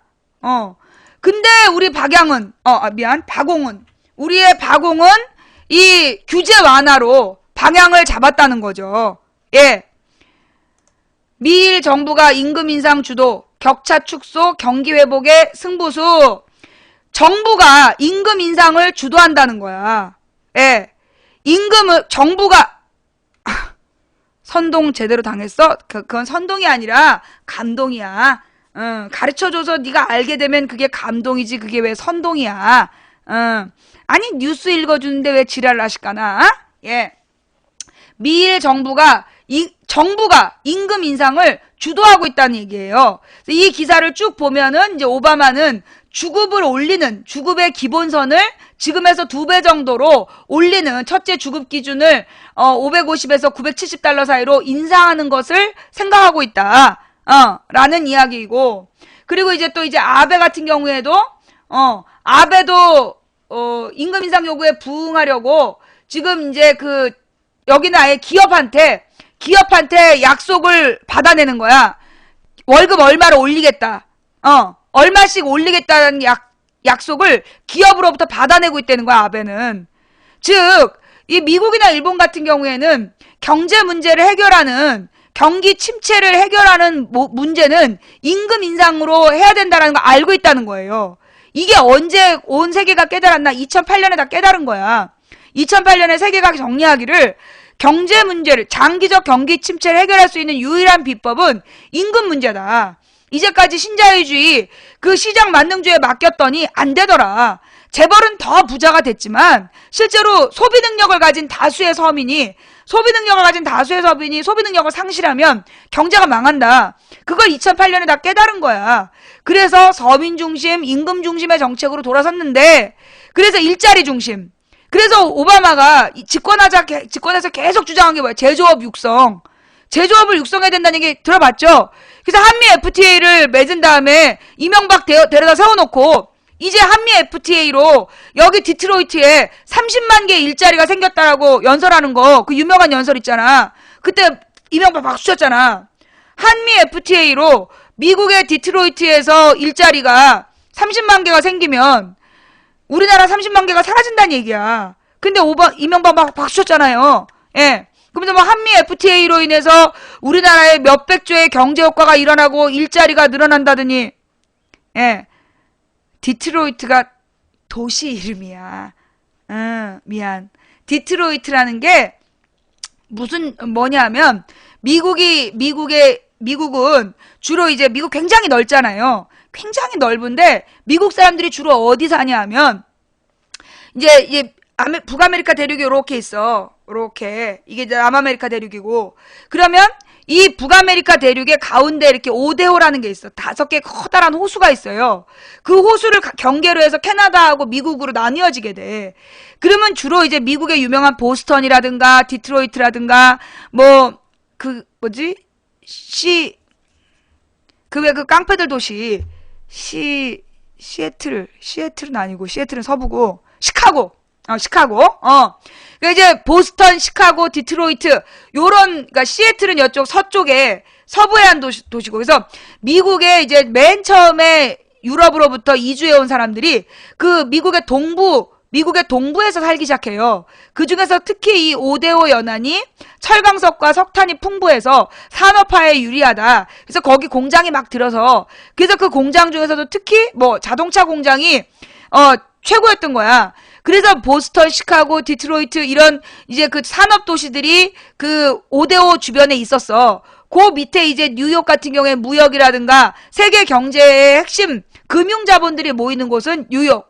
그리고 워싱턴은 더 다른 쪽에 있어서 이건 이제 그러니까 미국의 내나 동부 쪽에 있었던, 미국의 이제 행정 도시가 워싱턴이었던 거죠.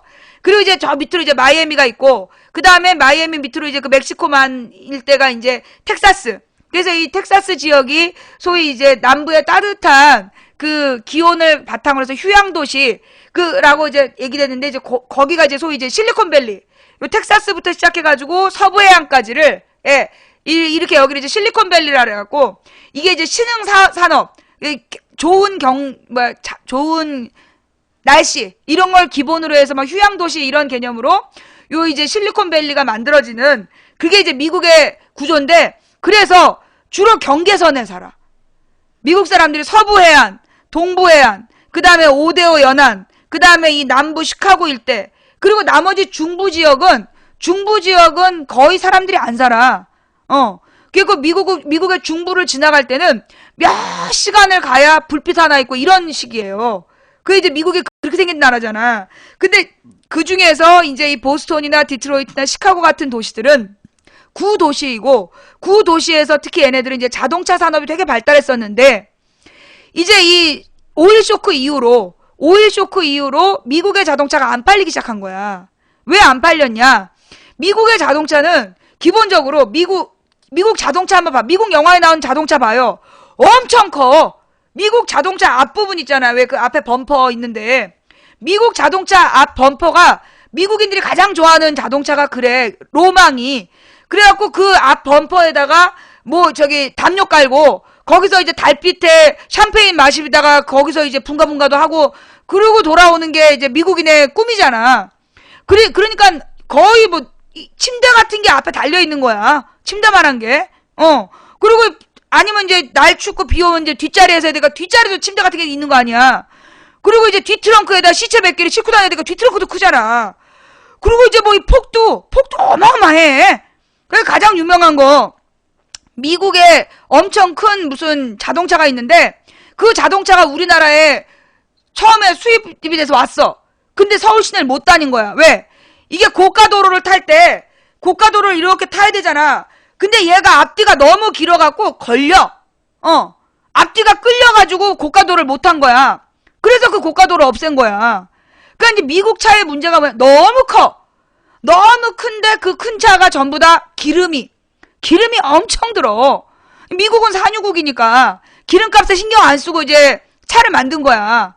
그래서 미국 자동차가 이제 수요가 사라지고, 그리고 이제 미국에서는 이 자동차가 워낙 중고차 쓰는 것을 아무렇지도 않게 생각하기 때문에 새 차를 별로 안 타. 다 중고야. 여러분 그 저기 봤잖아요.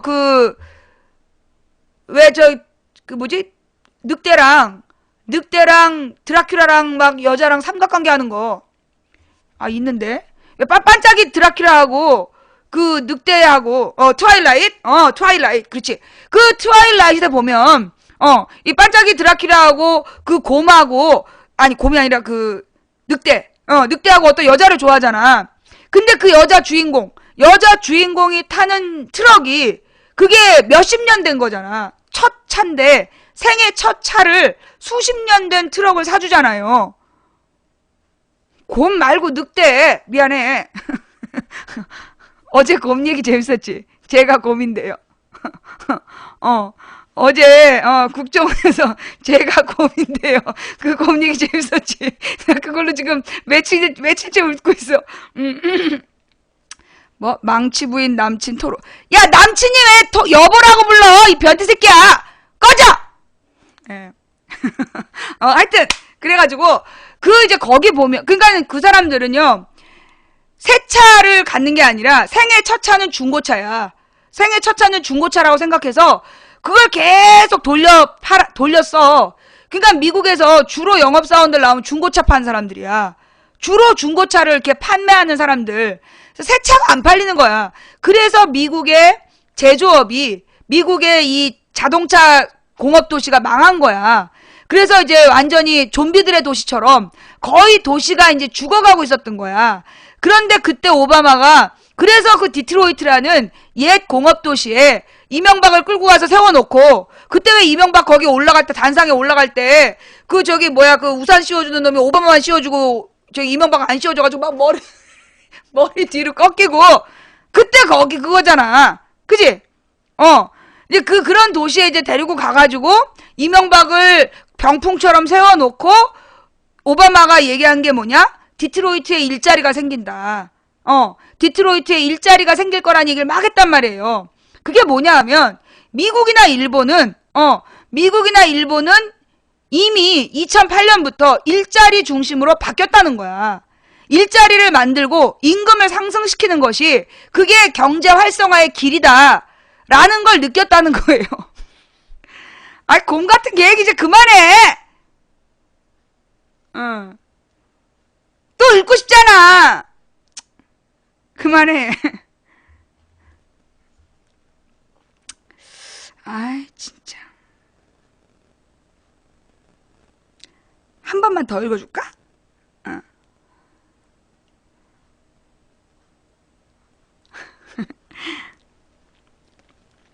잘 들어. 각국 정보기관이 산에서 누가 곰을 빨리 잡나 경쟁을 했다. 중국 국가안전부는 공안 수백 명과 개를 풀어 하루 만에 잡았고, 이스라엘 모사드는 약을 바른 고기를 미끼로 반나절 만에 곰을 잡았고, 미국 CIA는 인공위성으로 전 산을 스캔해서 3시간 만에 레이저총으로 잡아들였다. 그런데 한국 국정원은 30분 만에 온몸에 멍이 들고 눈이 밤탱이가 된 개 한 마리를 잡아왔다. 각국 정보기관원들이 이게 왜 곰이냐? 라고 따져 묻자 국정원 직원은 개를 발로 툭툭 찼다. 그러자 개는 제가 곰입니다 라고 불었다. 이 이야기의 핵심은 뭐냐? 결국 한국 국정원은 곰을 못 잡았다는 거예요. 예, 해성업팅님 감사합니다. 어제 어떤 시청자분이 얘기하셨는데 내가 그걸 못 보고 넘어갔어. 우리 매니저님이 강조해놨더라고요. 결국 곰은 못 잡았다는 얘기죠. 예. 이제 그만해. 아니 중요한 얘기를 알고 있는데 왜 딴 데로 자꾸 세려고 그래. 늘 웃는 상님 감사합니다. 난 옛날부터 이게 문제였어. 학원에서 수업하다가도 애들이 뭔가 조금만 웃긴 얘기를 막 가면 거기를 막 가서 딴 얘기하다가 시간 없어가지고 막 보강하고 그랬잖아. 자 본질로 돌아와. 그래서 지금 박근혜는 규제가 원수요 암덩어리라고 얘기하고 있지만, 포도와플님 감사합니다. 그러면서 기업의 노동자에 대한 또는 자기보다 약자 을들에 대한 의무를 지키도록 한 규제들을 풀겠다. 이게 박근혜 정부의 방향이에요. 무슨 쇼를 하든지 간에, 국민들 앞에서 뭔 생쇼를 하든지 간에 지금 박근혜가 지금 하고 있는 쇼는 그 본질, 이 경제를 살리기 위해서는 임금을 올려줘야 된다라는 그 해답이 있어. 근데 그러니까 저기 뭐예요? 곰이라고 자백하는 개처럼 답은 곰을 잡아야 되는 거야. 그런데 지금 개를 가지고 곰이라고 우기고 있는 게 박근혜식이야. 경제를 살리려면 임금을 올려줘야 되는 거야. 일자리를 만들고 양질의 일자리를 만들어서 노동자들에게 들어가는 돈이 많아져야 되는 거야. 그런데 지금 박근혜가 선택한 해법은 뭐냐?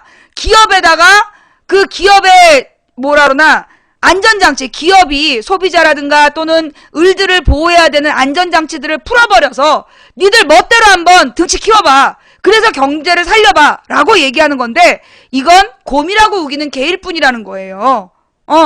곰이라고 우기는 개일 뿐이다.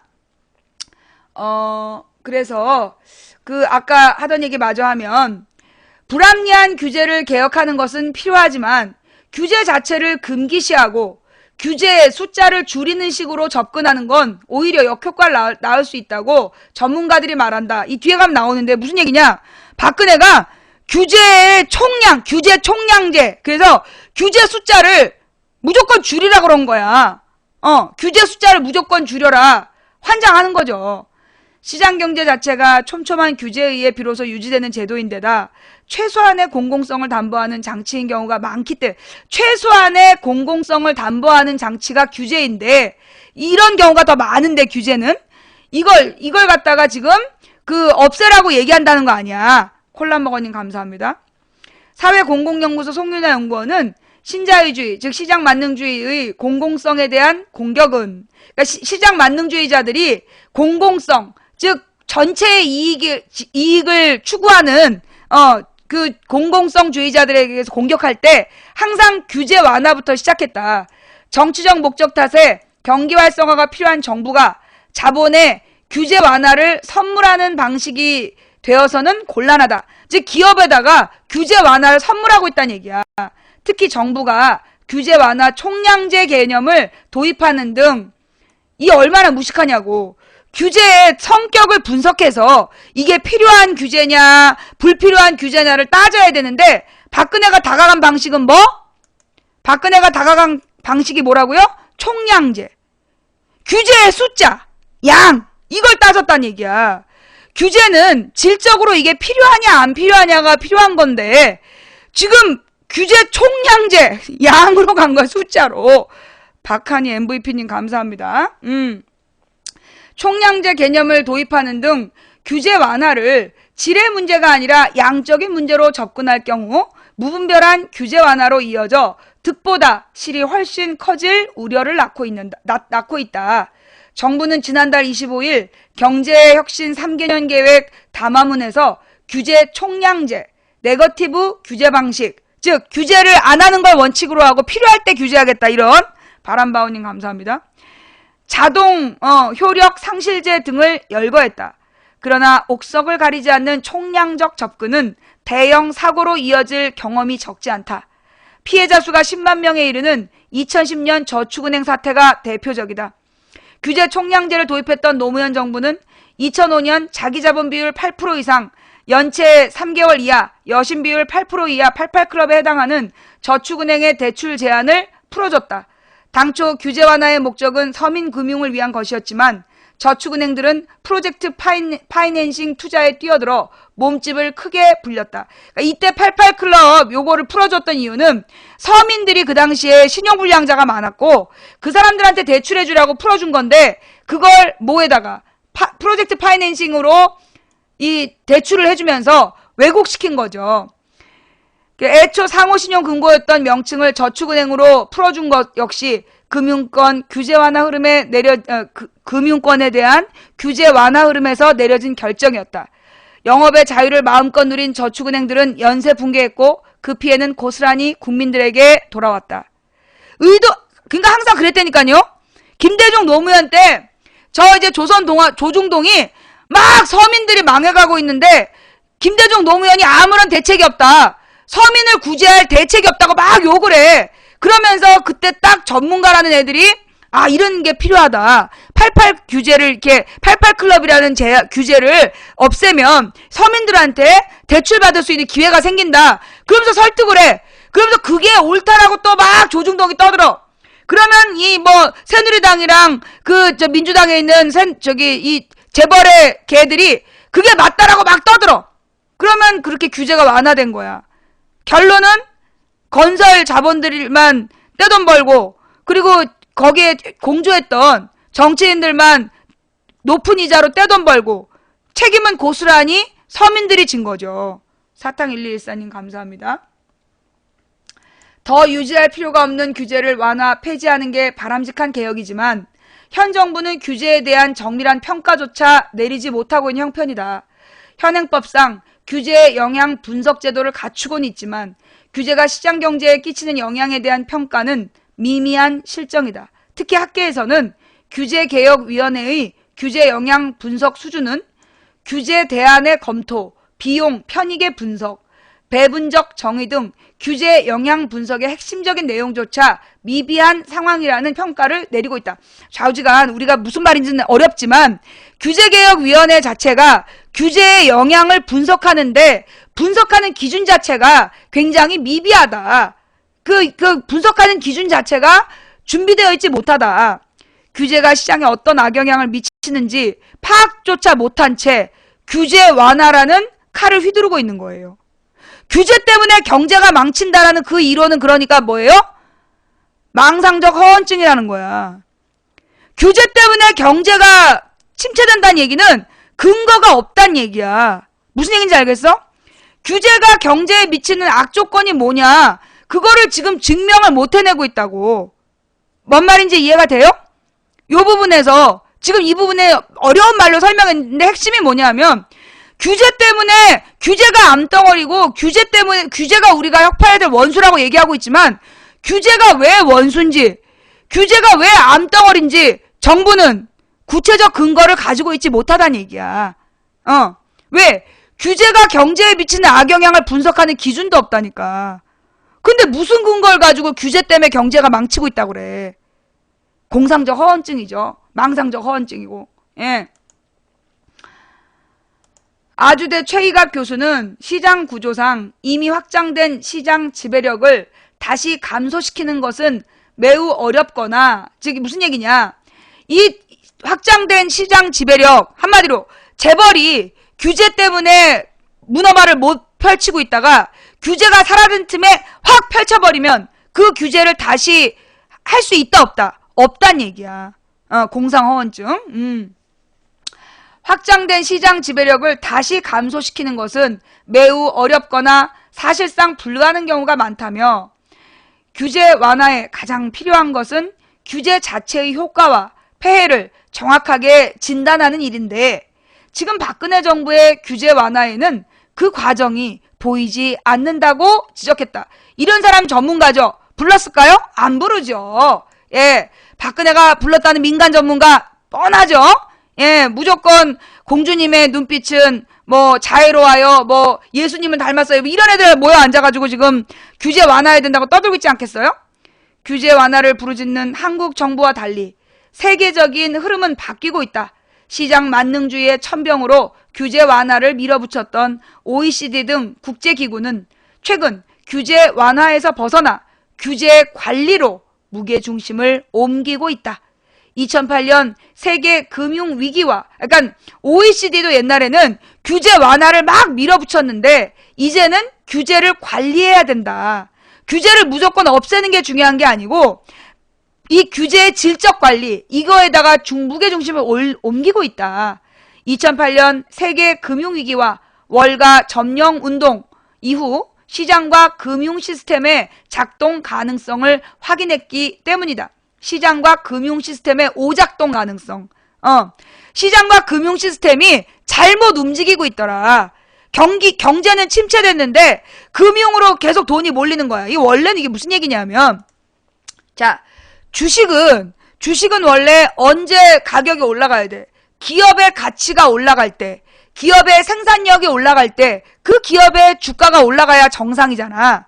그런데 이게 이 1990년대부터 2000년대 초반에 나타난 문제가 뭐였냐면 기업의 생산 능력이나 기업의 가치는 올라가지 않았는데 주가만 거품으로 막 올라간 거야.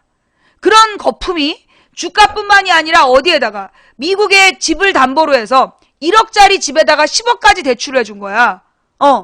1억짜리 집에다가 이제 1억짜리 집을 가지고 1억 대출을 얻었는데 그러면 얘는 빚도 자산이니까 이 사람의 자산은 2억이야. 그러면 그 다음에 2억까지 대출을 해줘. 2억을 또 대출을 해줘. 그러면 이제 대출이 3억 되잖아. 근데 이 사람의 자산 가치는 결국 빚도 자산이니까 이 사람의 자산은 4억이야. 그래서 또 4억을 해줘. 그러면 어떻게 되는 거예요? 빚이 7억이 되는 거야. 그렇게 계속 올라가서 1억짜리 집으로 10억까지 10배까지 대출을 해준 거야. 그런 게 터진 거야. 동시에 이 사람들이 더 이상 이자를 갚을 수가 없는 단계에 와서 사람들이 자 이거 맨 처음에 네가 우리 집 담보로 빌려줬으니까 너가 집 가져. 그리고 집을 내놓은 거야. 난리가 난 거지.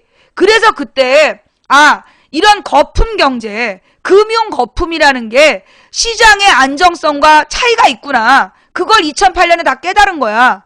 그게 리만 브러더스 사건, 서브프라임 모기지 사건, 리만 브러더스 사건 이런 걸 통해서 세계가 깨달은 거야.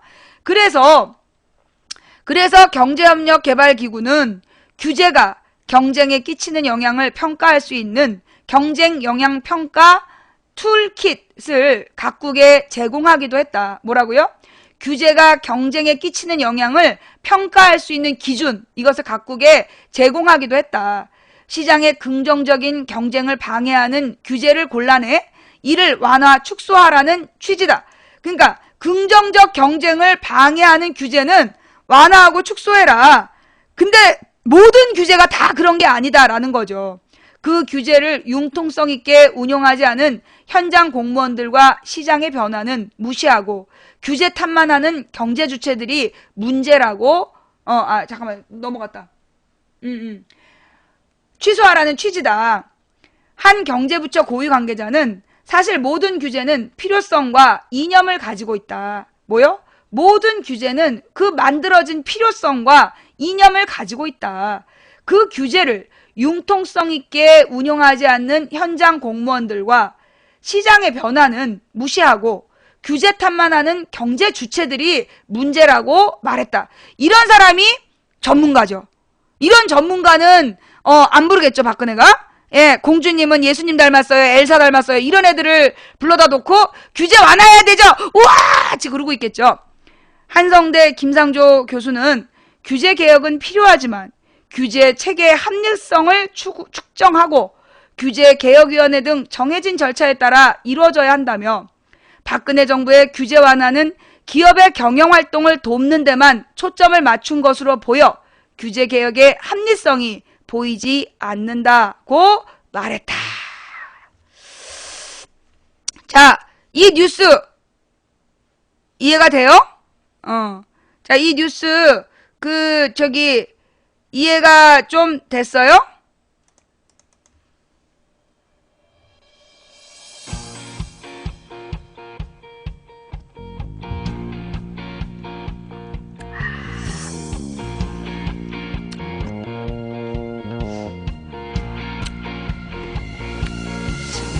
대기업 스마트폰 쓰면서 헛소리는 아주 할 말 많죠, 우리 여기.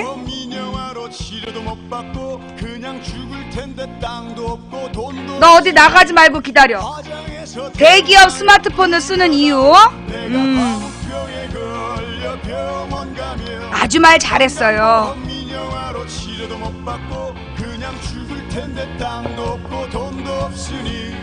화장해서 대운하에 뿌려다오.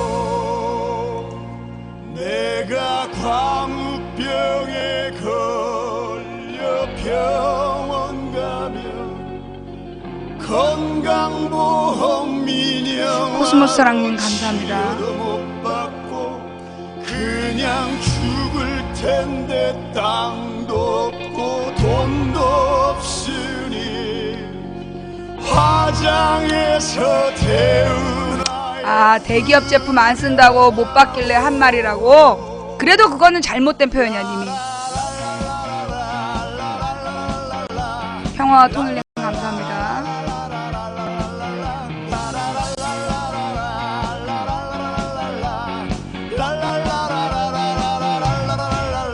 목소리 여러팬님 감사합니다. 나무님님 감사합니다. 실제로 우리나라에서 제일 많이 팔리는 스마트폰이 어디 거예요? 삼성이죠? 오리나무님 감사합니다. 그래서 망치 부인은 삼성폰 안 써요. 아이폰입니다. 예, 아이폰. 그리고 이건 LG폰. 예. 그리고 이건 스카이폰. 예. 이 망치 부인은 절대 삼성폰을 쓰지 않아요. 예. 왜 그러느냐? LG도 대기업이잖아요. LG도 대기업 맞아요.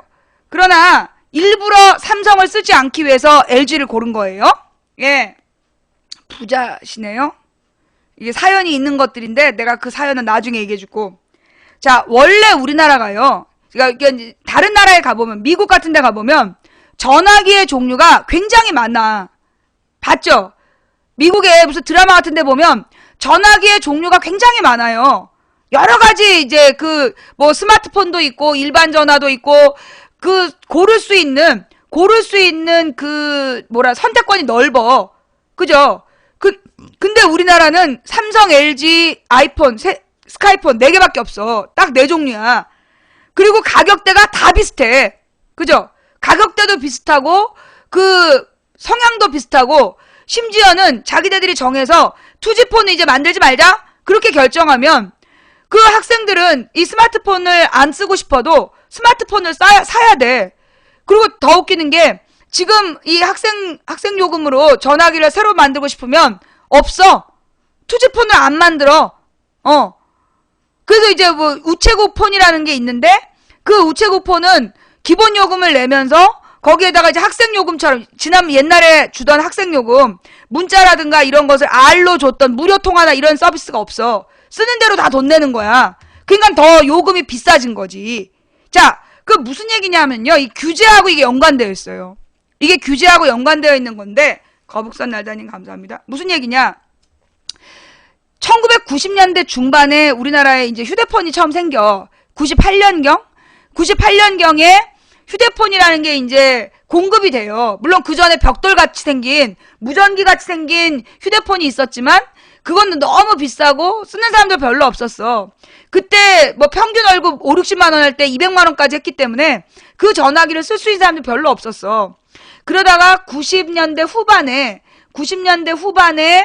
그 PCS 폰이라는 게 이제 나와요. PCS 폰이 나오면서 그때 이제 개인이 소유할 수 있는 그 여러분 응답하라 1994에 보면 시티폰 나오잖아. 그럼 그 시티폰에 잠깐 그 단계를 거쳐서 PCS 폰이라는 게 나오게 되고 그 PCS 폰이라는 것이 나중에 그 이제 휴대폰으로 다 바뀐 거지. 지금의 모습으로 다 바뀌게 된 거야.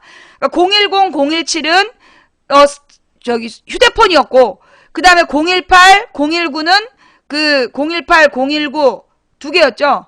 얘네들은 PCS 폰이고 그래서 이제 가격이 PCS 폰은 싸고 휴대폰은 비싸고 그랬었어. 그러다 017이 010, 011로 이제 흡수 통합이 되고 그러면서 이 SK통신이 거대 그 재벌로 성장해 가는 거야. 90년대 후반부터 SK 그전엔 SK통신이 그렇게 큰 데가 아니었어. 근데 이제 휴대폰이 나오면서 커졌죠. 근데 SK통신하고 소위 대기업 이 휴대폰 생산업자들이 결탁을 맺어. 뭐? 공짜폰. 공짜폰이라는 이름으로 기계를 뿌렸어. 그때. 90년대 후반에 공짜폰이라는 이름으로 기계를 뿌린 거예요. 근데 그때 우리나라에 몇 개의 중소기업들이 있었어. 몇 개의 이제 그 기계를 만들 수 있는 그러니까 전화기를 만들 수 있는 중소기업들이 있었는데, 그렇지. 016, 018, 019가 PCS폰. 근데 그 기계를 만들 수 있었던 중소기업들을 누가 죽였냐? 대기업이 죽였어. 그 번호가 중요한 게 아니라 지금은 그때 V텔인가? 그죠? V텔인가, 백텔인가 뭐 그런 게 있었어. 그래서 그게 이제 소위 중소기업인데, 중소기업인데 휴대폰을 만들었던 거야. 그래서 이제 이 휴대폰 시장에 진입을 하려고 했더니 삼성, LG 이런 대기업에서 공짜폰을 뿌려버린 거예요. 근데 이 중소기업은 그 전화기를 만들어서 아니야, 펜텔은 아니었던 것 같아. 그 펜텍이었나? 지금은 사라졌는데. 지금은 사라진 V 머시기 텔이었어. 걸리버였나? 바텔. 아니야. 하여튼 뭐가 있었어. 근데 그게 펜텍 큐리텔로 합병된 그 중소기업체가요. 그 V텍이었어? 몰라. 그런 이제 중소기업체들이 전화기를 만들었는데 그 전화기들이 대기업에서 공짜폰을 뿌려버리니까, 근데 그런 중소기업은 당장 기계값을 받아야 또 만들잖아. 근데 이 또 만들 수 있는 돈을 안 주고 통신사가 너희도 공짜로 줘. 너네 공짜로 안 줄 거면 우리는 니네 기계는 그래갖고 그 당시에요. 기계가 쫙 깔려 있어. 삼성, LG 그리고 펜텍 앤 큐리텔 그 펜텍 깔려 있고 그 옆에 V 뭐가 있어. 그러면 이거 쓰세요. 다 그때 삼성 쓰라 그랬어. 이거 공짜예요. 이거 더 기능도 좋고 더 가볍고 더 좋은데 공짜예요. 왜요? 나도 물어봤어. 왜요? 그랬더니 이게 원래 이게 대기업이니까 자본이 빵빵하잖아요. 그래서 요 삼성폰은 공짜인데 요 V텍을 쓰려면 V자 머시기를 쓰려면 얘는 기계값을 따로 내야 된다는 거야. 공짜폰 3개와 기계값을 내야 되는 폰. 그러면 사람들이 당연히 공짜폰을 쓸 거 아니야. 근데 알고 보니까 얘네가 공짜폰이 아니었던 거야. 그게 V 머시기 업체가 없어진 다음에 개별적으로 휴대폰을 만드는 중소기업이 완전히 사라지고 나니까 그때서야 기자들이 기사를 쓴 거야. 우리가 쓰고 있는 공짜폰은 공짜폰이 아닙니다. 그게 3년인가 지나서 그 기사가 나왔어요. 3년인가 4년 지나서 우리가 쓰고 있는 공짜폰은 공짜폰이 아니다. 전부 다 통신 비용에 포함되어 있다. 기계값이. 그리고 나서 그로부터 몇 년이 지나서 사실 그 기계값이 다른 나라에 판매되는 금액보다 두세 배 뻥튀기 된 거다. 그것도 우리가 7, 8년 만에 알았어. 7, 8년 무슨 10년 만에 알았지 그 얘기를. 우리가 그 사실을 알게 된 게 2009년? 이때 알게 됐어요. 다른 나라에서 팔리는 가격이 아이폰이 들어온 다음에 알게 된 거야. 아이폰이 들어오면서 다른 나라에 우리나라 전화기가 팔려나갈 때 우리나라에서 파는 가격보다 굉장히 싸게 팔리고 있구나 하는 걸 우리 그때 처음 알았어. 그때까지 10년 가까이를 숨기고 왔다니까. 그게 바로 대기업의 물량 공세, 그걸 자본 지배력이라잖아.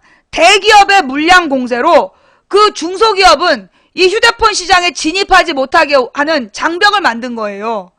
그래서 그런 공짜폰, 즉 지원금 제도를 못하게 만드는 게 그게 규제야. 지원금 같은 거 지급하지 못하게 하고 결국은요. 그게 마케팅으로 공짜인 것처럼 서민들한테 막 떠맡겼는데 알고 보니까 그게 공짜폰이 아니야. 나중에 돈 다 걷어가. 고객님 VIP로 뽑히셔가지고 이번에 저희가 공짜폰 드립니다. 그래서 공짜폰인 줄 알고 받아왔는데 기계값 꼬박꼬박 나가고 있어.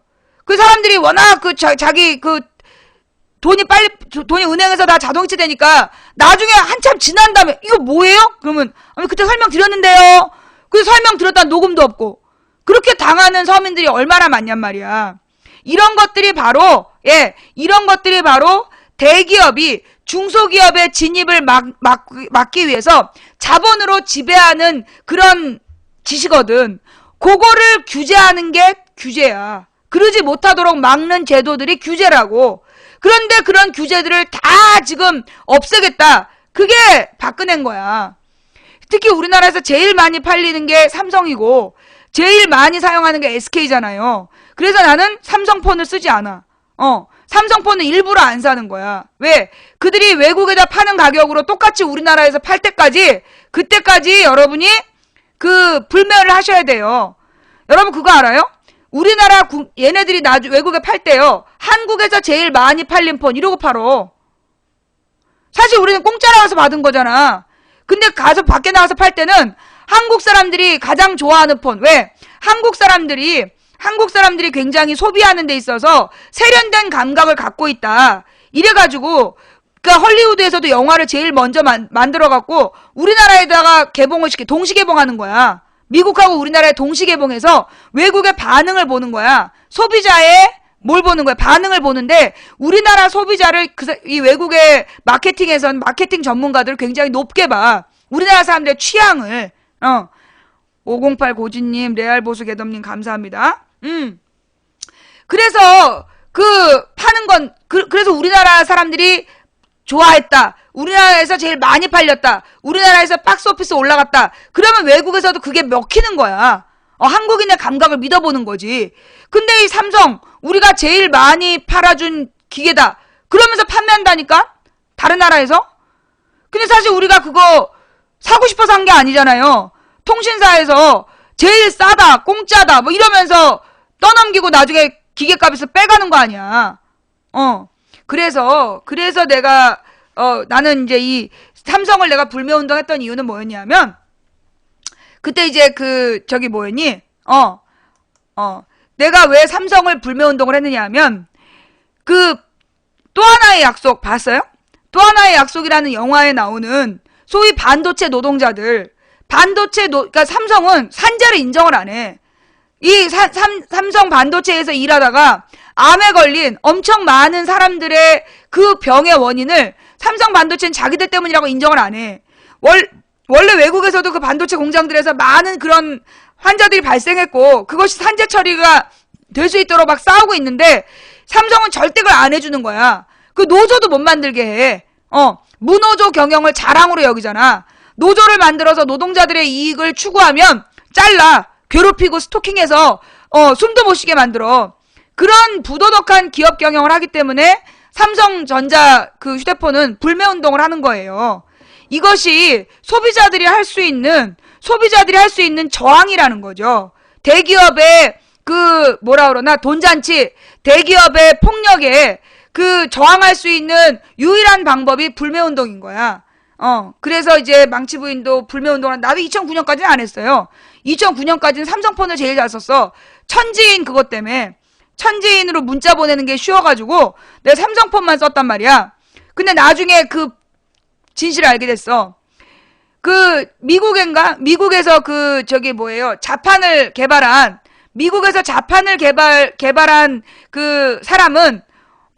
사람은 휴대폰 자판을 개발했다든가 그 사람은 몇조 원의 몇천억인가 몇조 원의 아이디어 값을 받은 거야. 그런데 삼성은 그 천지인을 직원이 개발했다고 삼성 지네가 그거 딱 특허 등록해버리고 그 직원한테는 아무것도 안 줬어. 라푼젤님, 아게꼬님 감사합니다. 얼마나 부도덕하냐고. 다른 나라에서는 그 직원들이 기술을 개발하면 거기에다가 그 기술값으로 그 사람의 개인의 특허를 인정해주고 그 사람한테 특허를 빌려 쓰는 것처럼 해서 굉장히 많은 돈을 준단 말이야. 근데 이 삼성은 그런 게 전혀 없는 거예요. 그래서 직원들이 만들어낸 아이디어는 전부 회사의 것으로 전부 등록해버리고, 그러니까 부도덕한 거지. 예. 하여튼, 그래서, 대기업 제품은 안 쓴다. 그건 좀 어려워요. 사실 전자제품이나 이런 것들이 다 대기업에서 많이 만들어지기 때문에, 현재로서는 어려운데, 그럼 우리 중소기업의 기술이 부족하냐? 그렇지도 않아. 중소기업의 제품이 능력이 없냐? 그렇지가 않아요. 무슨 얘기냐? 여러분 청소기?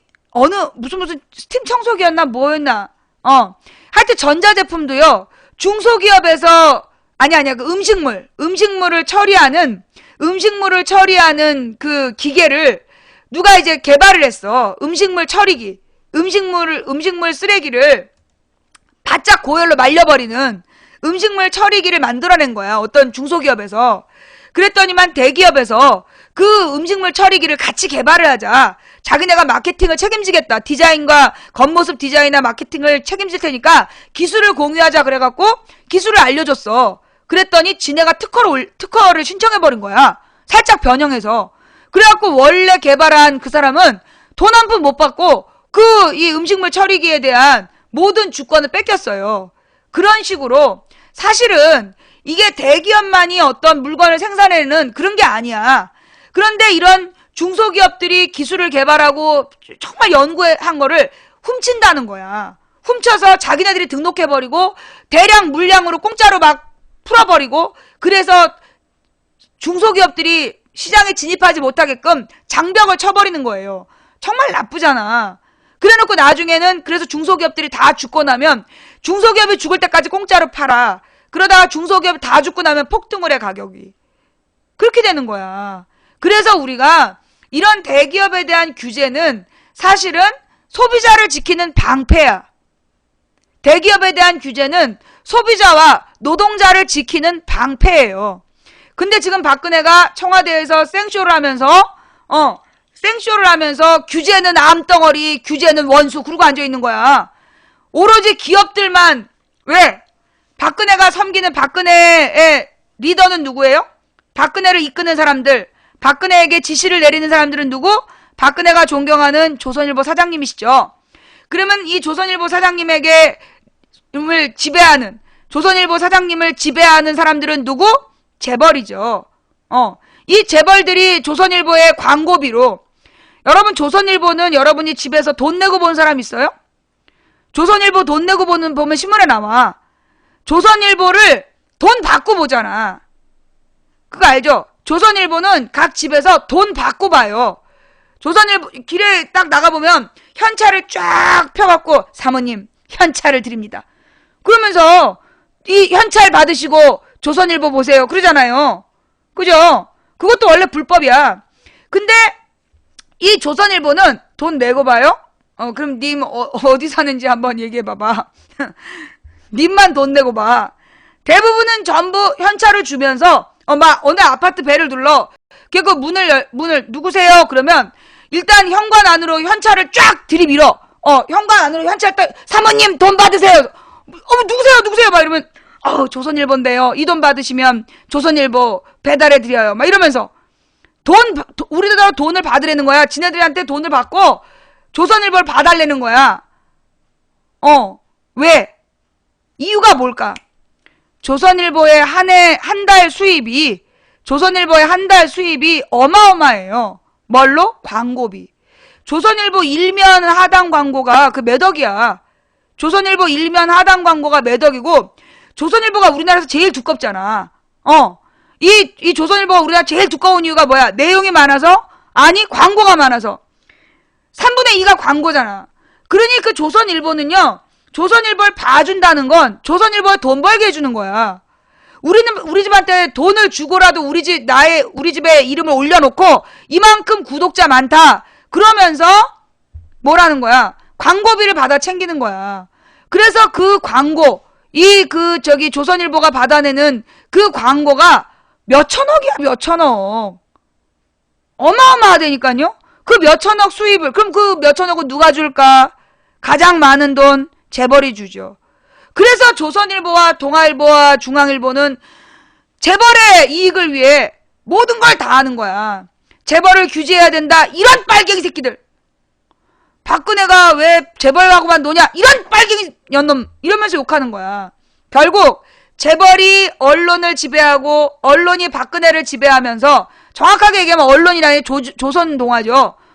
조동아리. 이 조선하고 조동문, 조선동아 문화일보 이런 애들이 조동문대, 조선동아 문화일보 데일리 시리즈들이 소위 박근혜를 지배하고, 그 조동문대를 지배하는 건 재벌이고, 그들이 결국은 누구의 이익? 국민의 이익을 감언이설로 뺏어다가 재벌들 배불리는데 최선을 다하고 있는 거야. 그러니 국민들이 정신을 차려야 되는 거예요. 자, 거기다가 또 오늘 아무 관계 없는 것 같지만 굉장히 중요한 발표가 하나 있었어. 어제. 뭐였냐면,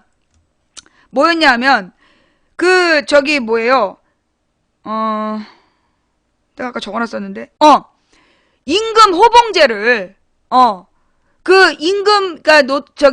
공장 노동자들의 임금 호봉제 있잖아.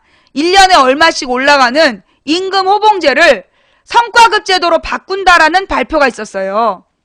예. 무슨 얘기인지 알아? 공장 노동자들이 장기 근속을 하면 근속한 연수만큼 돈이 올라가. 1년이면 1호봉 뭐 이런 식으로. 그게 호봉제야. 근무 연수에 따라서 월급이 올라가는 게 호봉제인데, 그 호봉제를 성과급제로 바꾸는 거. 직무 직급 성과급 제도로 바꾸는 게 발표가 됐어요. 그게 지금 박근혜가 내린 결론이야. 사탕 1214님 감사합니다. 그 내용도 뭐냐면, 임금 호봉제가 계속해서 장기 근속자로 인한 기업의 부담을 가중시키기 때문에 직급별, 직능별 성과급 제도로 바꾸겠다는 거야. 근데 그렇게 하는 이유가 뭐냐면, 저 뉴스 저거 보세요. 정부 입금 호봉제 폐지, 일방 추진, 양대 노총은 받을 수 없다. 이것도 굉장히 중요한 뉴스인데요. 예. 자, 우리 조금 아까 오바마하고 아베는 정부에서 임금 인상을 주도한다는데, 우리 정부는 임금 호봉제 폐지, 일방 추진, 양대 노총은 받을 수 없다. 자, 이 기사를 한번 보시면요. 임금 체제 개편 매뉴얼을 공표했는데, 직무, 직능, 성과급제로 전환을 유도한다. 근데 이 내용이 노사정에서 합의된 게 아니야. 그냥 정부하고 기업이 합의해갖고 추진한 거예요. 그럼 이걸 문제가 뭐냐 하면, 그러면서 이제 지금의 구도는, 그림이 없네, 이 기사에는. 지금은 그 연봉이, 장기 근속하면 무한대로 올라간다. 무한대로 올라가는 그래프이기 때문에 기업의 부담이 된다. 그래서 성과급 제도를 만들어서 기업의 부담을 줄여주는 거다. 라고 얘기해. 그 얘기를 들어보면 이 호봉제는 진짜 이거 계속 올라가니까 문제가 많네. 지랄하네. 그렇게 영원히 살아? 그 기업에서 100년, 1000년 근무해? 55세만 되면 내쫓으면서 무슨 호봉제가 무한대로 기업의 부담이 커진다고 그래. 50대 되면 은퇴하라고, 퇴직하라고 지랄하면서, 예. 그럼 이건 뭐냐? 이건 무슨 얘기냐?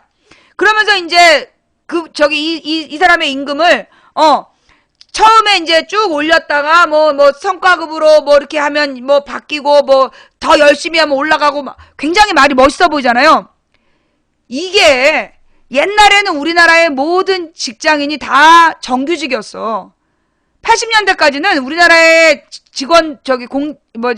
직원들이 다 정규직이었어. 호봉제에 따르는. 그런데 어느 날 삼성에서 서비스 센터를 만들면서 거기에 성과급제를 도입한다고 그런 거야. 그 성과급제를 도입하면 지금은 1년에 뭐 1년 해봤자 몇만 원 오르는 게 다다. 근데 성과급제도로 바꾸면 네가 어떻게 하느냐에 따라서 지금의 수입의 2배도 3배도 받을 수 있는 거다. 그래가지고 정규직 AS 직원들을 뭘로? 계약직으로 바꾸자. 그래서 네 성과에 따라 돈을 더 2배, 3배를 받아갈 수 있도록 바꿔주겠다. 그래갖고 정규직 직원들이 계약으로 바꾼 거야. 프리랜서. 그래서 90년대에 유명했던 말이 프리랜서. 기억나지? 기억나죠? 90년대 유명했던 말이 프리랜서잖아. 90년대 후반에. 그죠? 기억나죠? 프리랜서라는 말. 그 말이 나온 배경이야.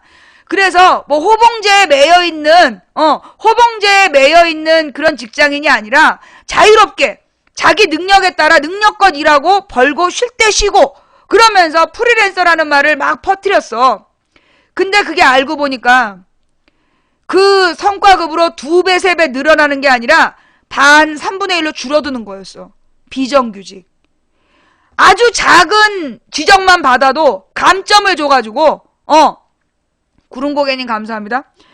정규직에서 비정규직으로 바꾼 다음에 계약직으로 바꾼 다음에 어떻게 했냐? 다음 재계약을 안 해주는 거야. 재계약을 할 때 누구만 계약했어? 아무런 불만도 없이 시키는 대로 계속 일만 하는, 그리고 남들보다 2~3배 일하는 사람만 그 월급 조금 올려줘서 유지하고 옛날이랑 똑같이 일하는 잘라버렸다니까요. 그게 비정규직으로 만들어서 계약직으로 만들어서 비정규직의 일자리의 질을 떨어뜨리는 방법이었어. 지금 저 호봉제를 폐지하고 성과급 제도로 바꾸는 거. 그러면 지금 비정규직들한테도 성과에 따라서 월급을 올려주는다는 얘기일까요? 자, 여러분 한번 여기서 문제 나갑니다. 퀴즈. 이번에 박근혜 정부에서 발표한 임금 호봉제를 폐지하고 능력별 그 성과급제를 실시한다는 이야기는 비정규직에게도 해당된다는 얘기일까요? 아니면 정규직에게만 해당된다는 얘기일까요? 정규직에게만 해당된다는 얘기야. 그럼 여기서 이 성과급 제도라는 게 뭐냐? 이 성과급 제도라는 건 결국은 왜 그럼 이 성과급 제도를 만들었느냐? 어머, 어떡해. 아비트리지님 강퇴당했어. 아이, 이거 어떡하면 좋아. 예. 매니저 하셔야 되는데. 예. 지금 몇 명이지? 보는 사람이? 지금 계속 뉴스 올려주고 있는데, 아비트리지님이 이 썩어놈 새끼 때문에, 이 말릉교 개미 때문에 강퇴당했어. 어떡하지? 아비트리지님, 저기로 와주세요. 모바일로. 예. 미안한데요. 모바일로 좀 와주세요. 예. 지금 사람이 너무 많아서 방송을 껐다 킬 수가 없고, 예, 리방할 수가 없어. 모바일로 와주시면, 감사하겠습니다. 지금 그냥 리방 할까? 사람이 너무 많아. 지금 2,000명 가까이 되는데? 아닌가? 1,800명인가? 뉴스링크 다 같이 봐야죠. 그죠? 예. 뉴스링크를 봐야 되니까 리방 할게요. 매니저님, 중계방 좀 올려주세요. 예. 자, 리방, 추천 한번 합시다. 지금, 우리 다 같이 뉴스를 지금 이분이 올려주시는, 예, 아비트리님이 올려주시는 뉴스를 봐야 되니까, 예, 다 같이, 예, 지금 일단 추천들 빨리빨리 하시고, 아직까지 추천 안 하신님, 보는 사람은 1,800인데 추천이 1,500이야? 이게 어떻게 된 거야? 보는 사람이 1,800이 넘는데, 어떻게 이게 추천은 1,500개, 1,500개야? 자, 빨리빨리. 자, 그 다음에, 중계방 좀 올려주세요. 매니저님, 중계방으로 가셔서요, 중계방 좀 올려주세요. 예. 그 중계방으로 가서 중계방 좀 올려주시고, 추천해주신 1,594분께 감사드립니다. 오늘 내가 준비한 내용이 많은데, 빨리 돌아오셔야 돼요, 빨리. 예.